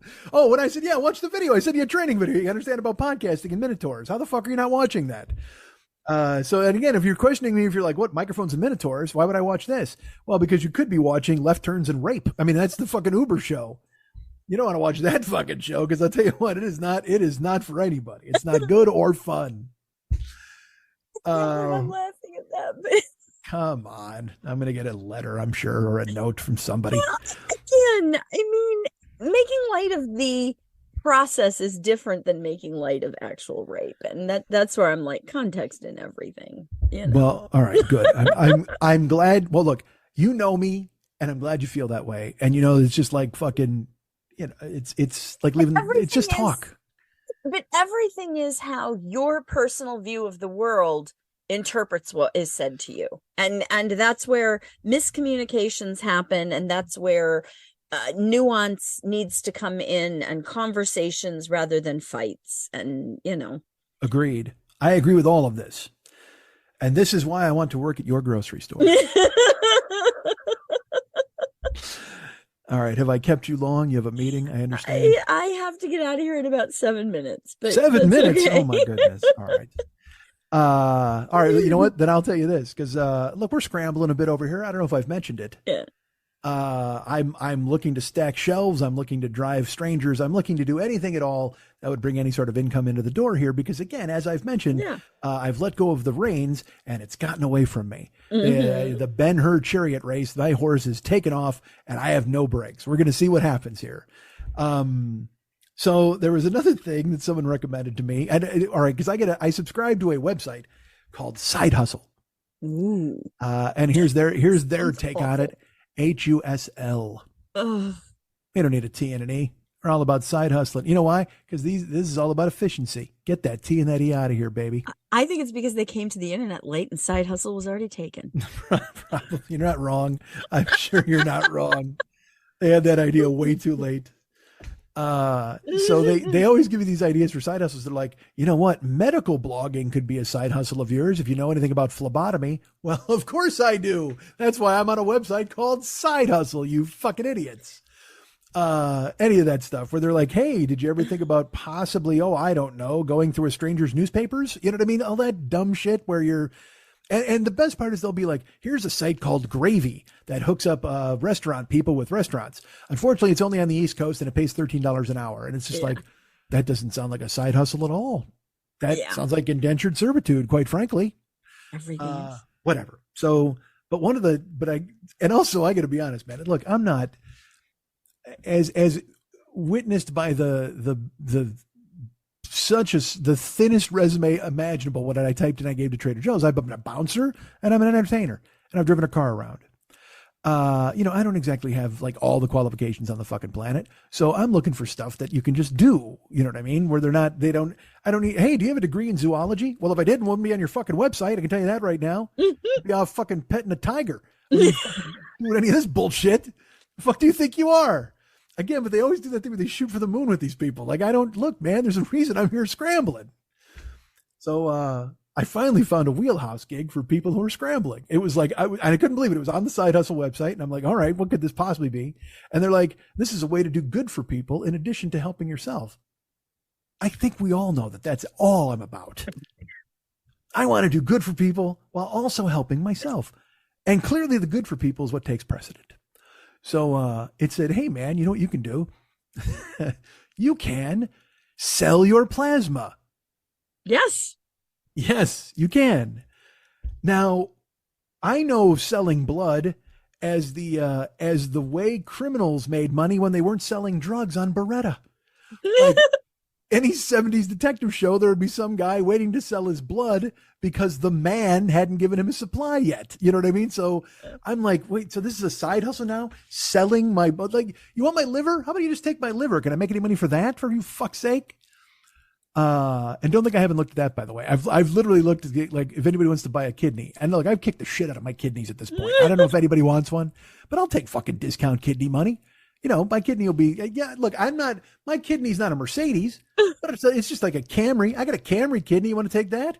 I'll take Camry money for my kidney, whatever you need. I got another one. We're fine. So they named these places where you can go give blood. Yeah. Sell your plasma. What have I got? How long do I got? Keep going. I'm invested. You sure? Yes. All right. So there's a place in Van Nuys by my house. And I'll just tell you, like, I'll give you the name because what are they going to do? Sue me? Octofarm.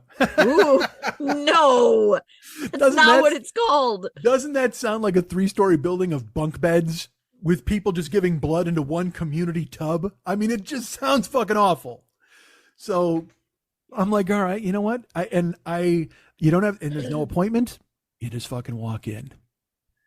And I've known about this now for like 6 months. And I'm like, I don't want to fucking do that. I can't do that. Because that just seems like the ultimate white flag, the biggest admission of failure. Even though, like, when you walk in the door, you get $225 the first time. And then you get $100 each time. You can do it twice a week. And I'm not even joking. I was telling my buddy Chip about it. I'm like, yeah, I go, you can make $100 each time. I go, it sounds fucking horrible, but if I can make $200 a week, that covers my personal trainer.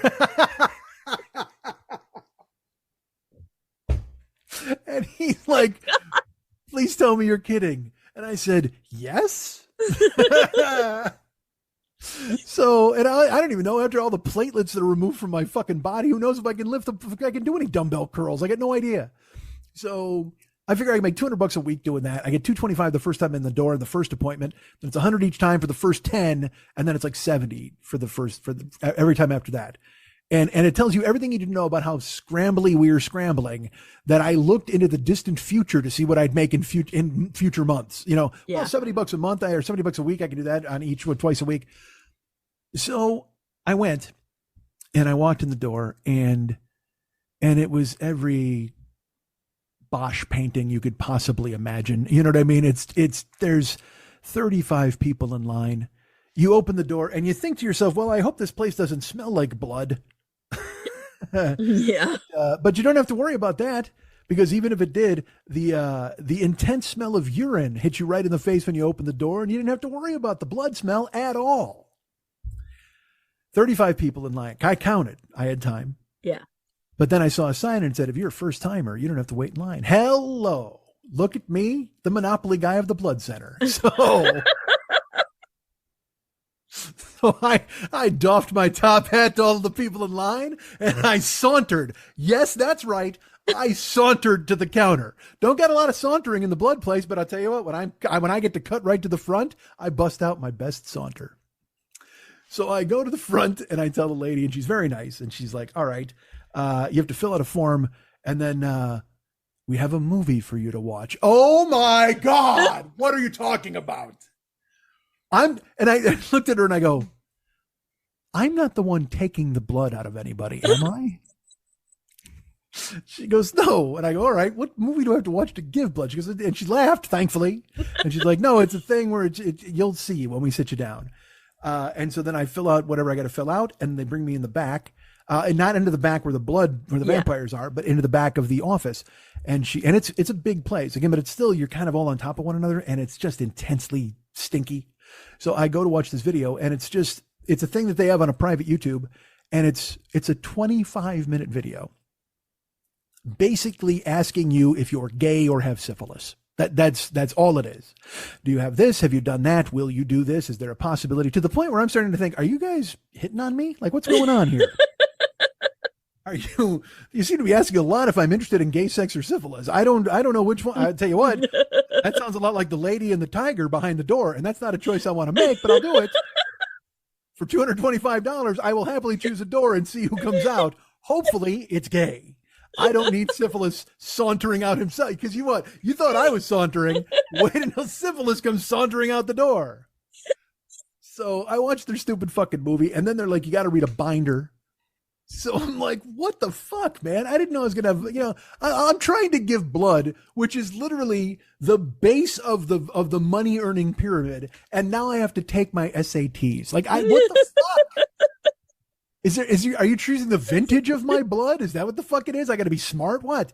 So give me a binder. I start going through it, and I read it back to front. And the binder is literally, you watch the movie, which is 25 minutes.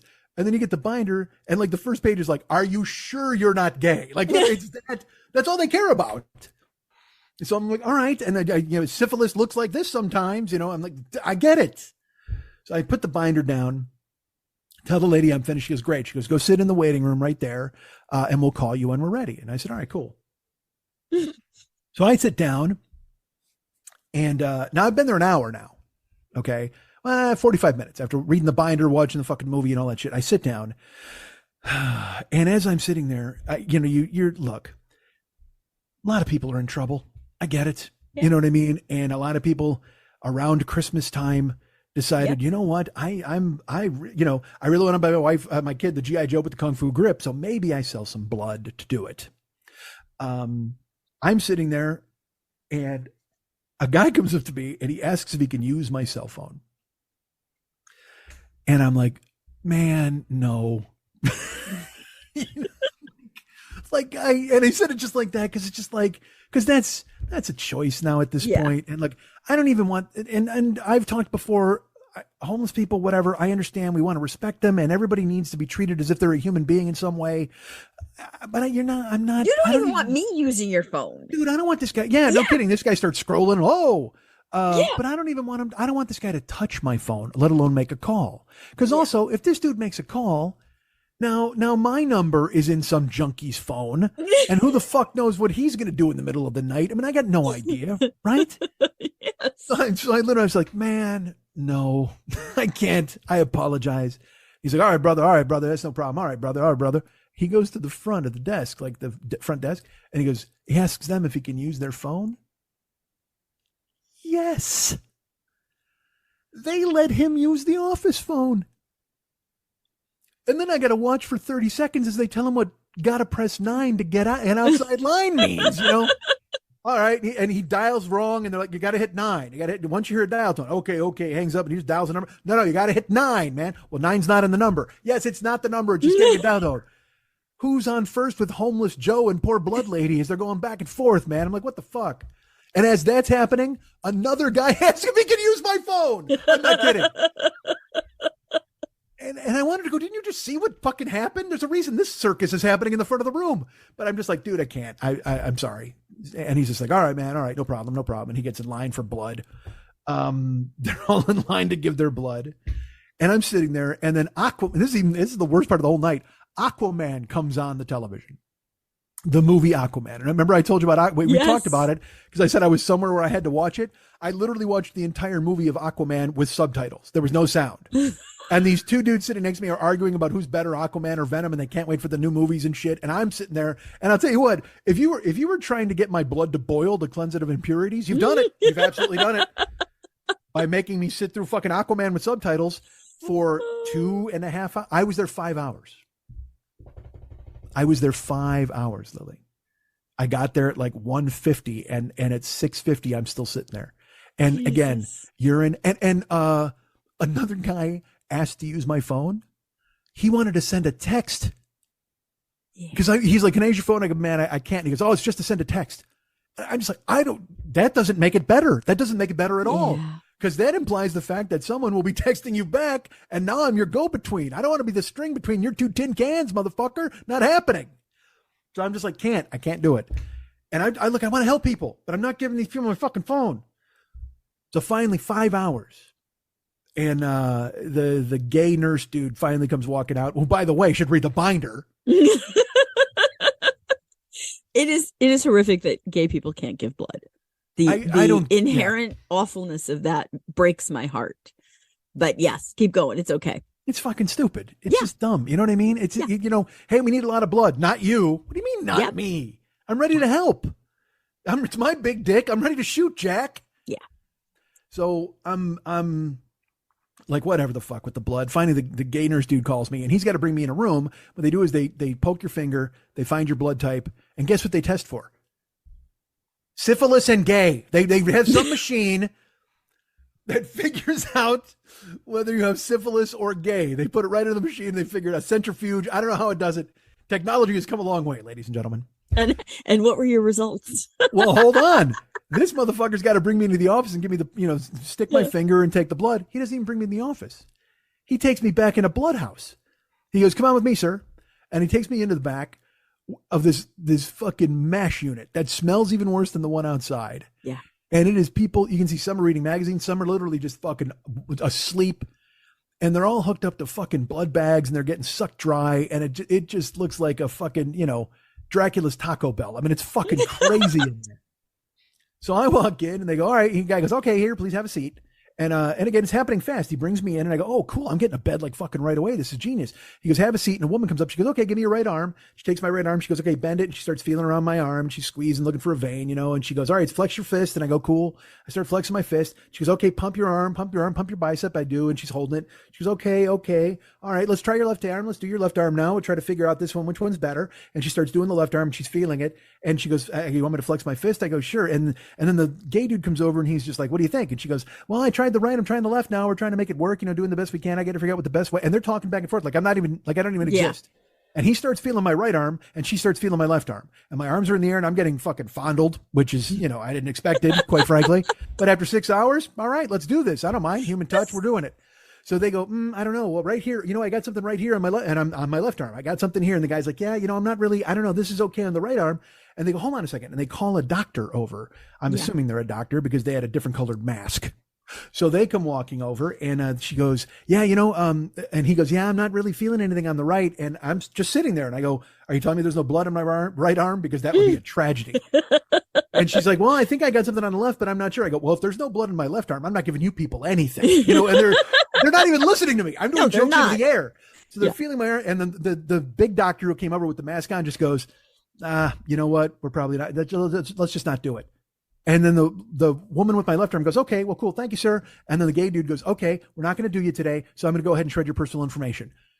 And it happened that fast. I'm sitting in the chair, and I go, whoa. And I jump up and I go, what are you doing? And he goes, well, I'm going to shred your thing because, we found a vein on your left arm, and I go, I've given blood. I've give blood work at the doctor, and they find them instantly.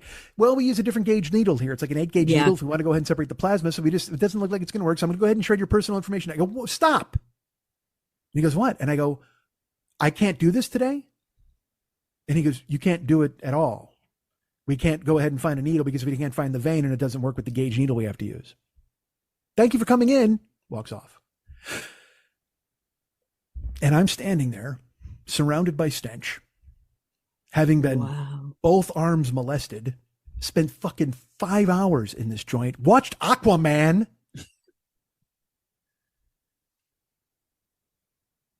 I'm looking for a gig. I've interviewed at 3 different places, locations. I've applied at 15 different places. I've gone through community service videos. I've gone through background checks. And I'm not even good enough to give blood.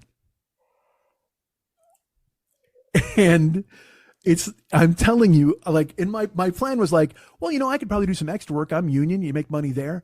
I signed up for that too. That's a story for another day. I'll tell you later. But this was all in October. I was like, man, I got to get going. And here we are in January.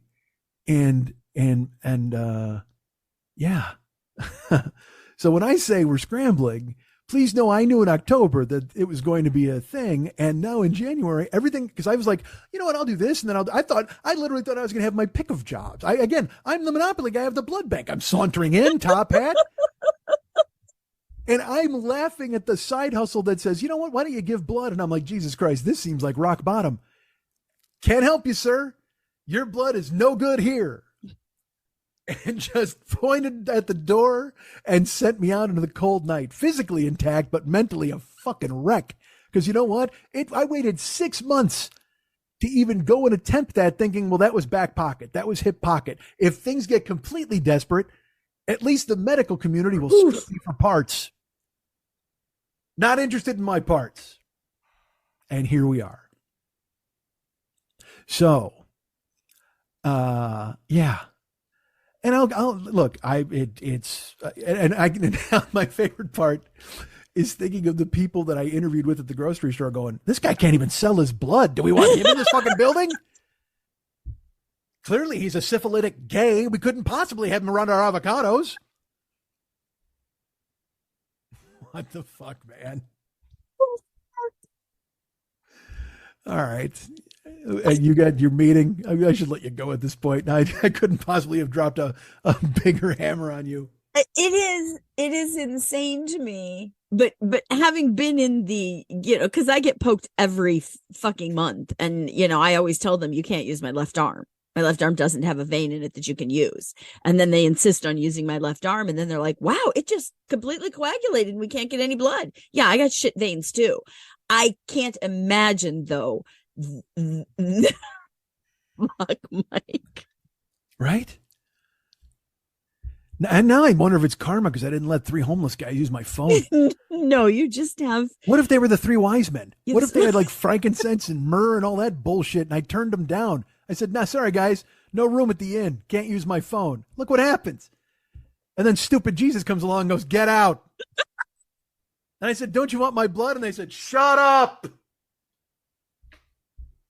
Fuck.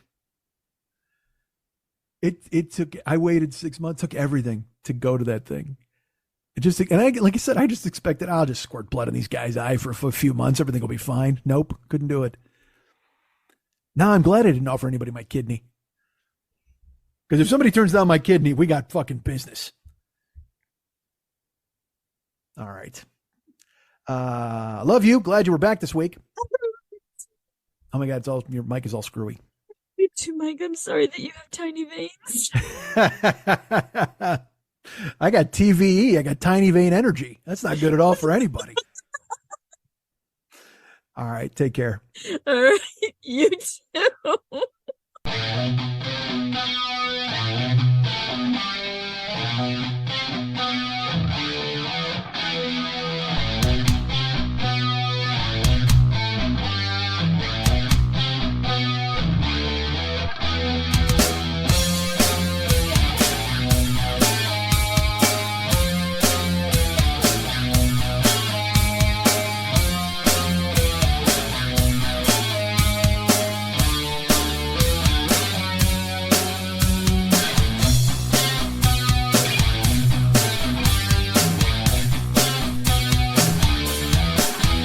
If there's anything I like more than me, it's people who like me.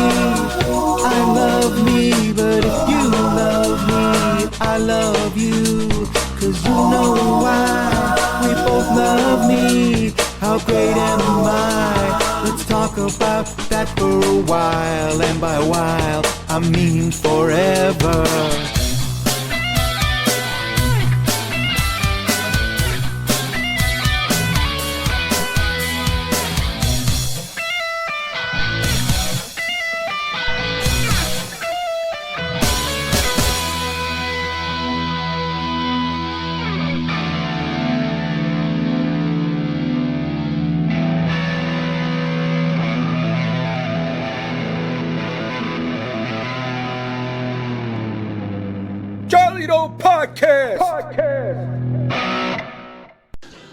Hi, everybody. This is Todd Glass. What could I say that would make you want to give the Todd Glass Show a listen? Well, I guess you could poke around on YouTube, and if some of the stuff over there makes you laugh or my Netflix special act happy, then maybe you'll give it a listen. The only other thing I could do is make it short because it's interrupting a podcast you already love. Okay, I'm done. Thank you. Goodbye.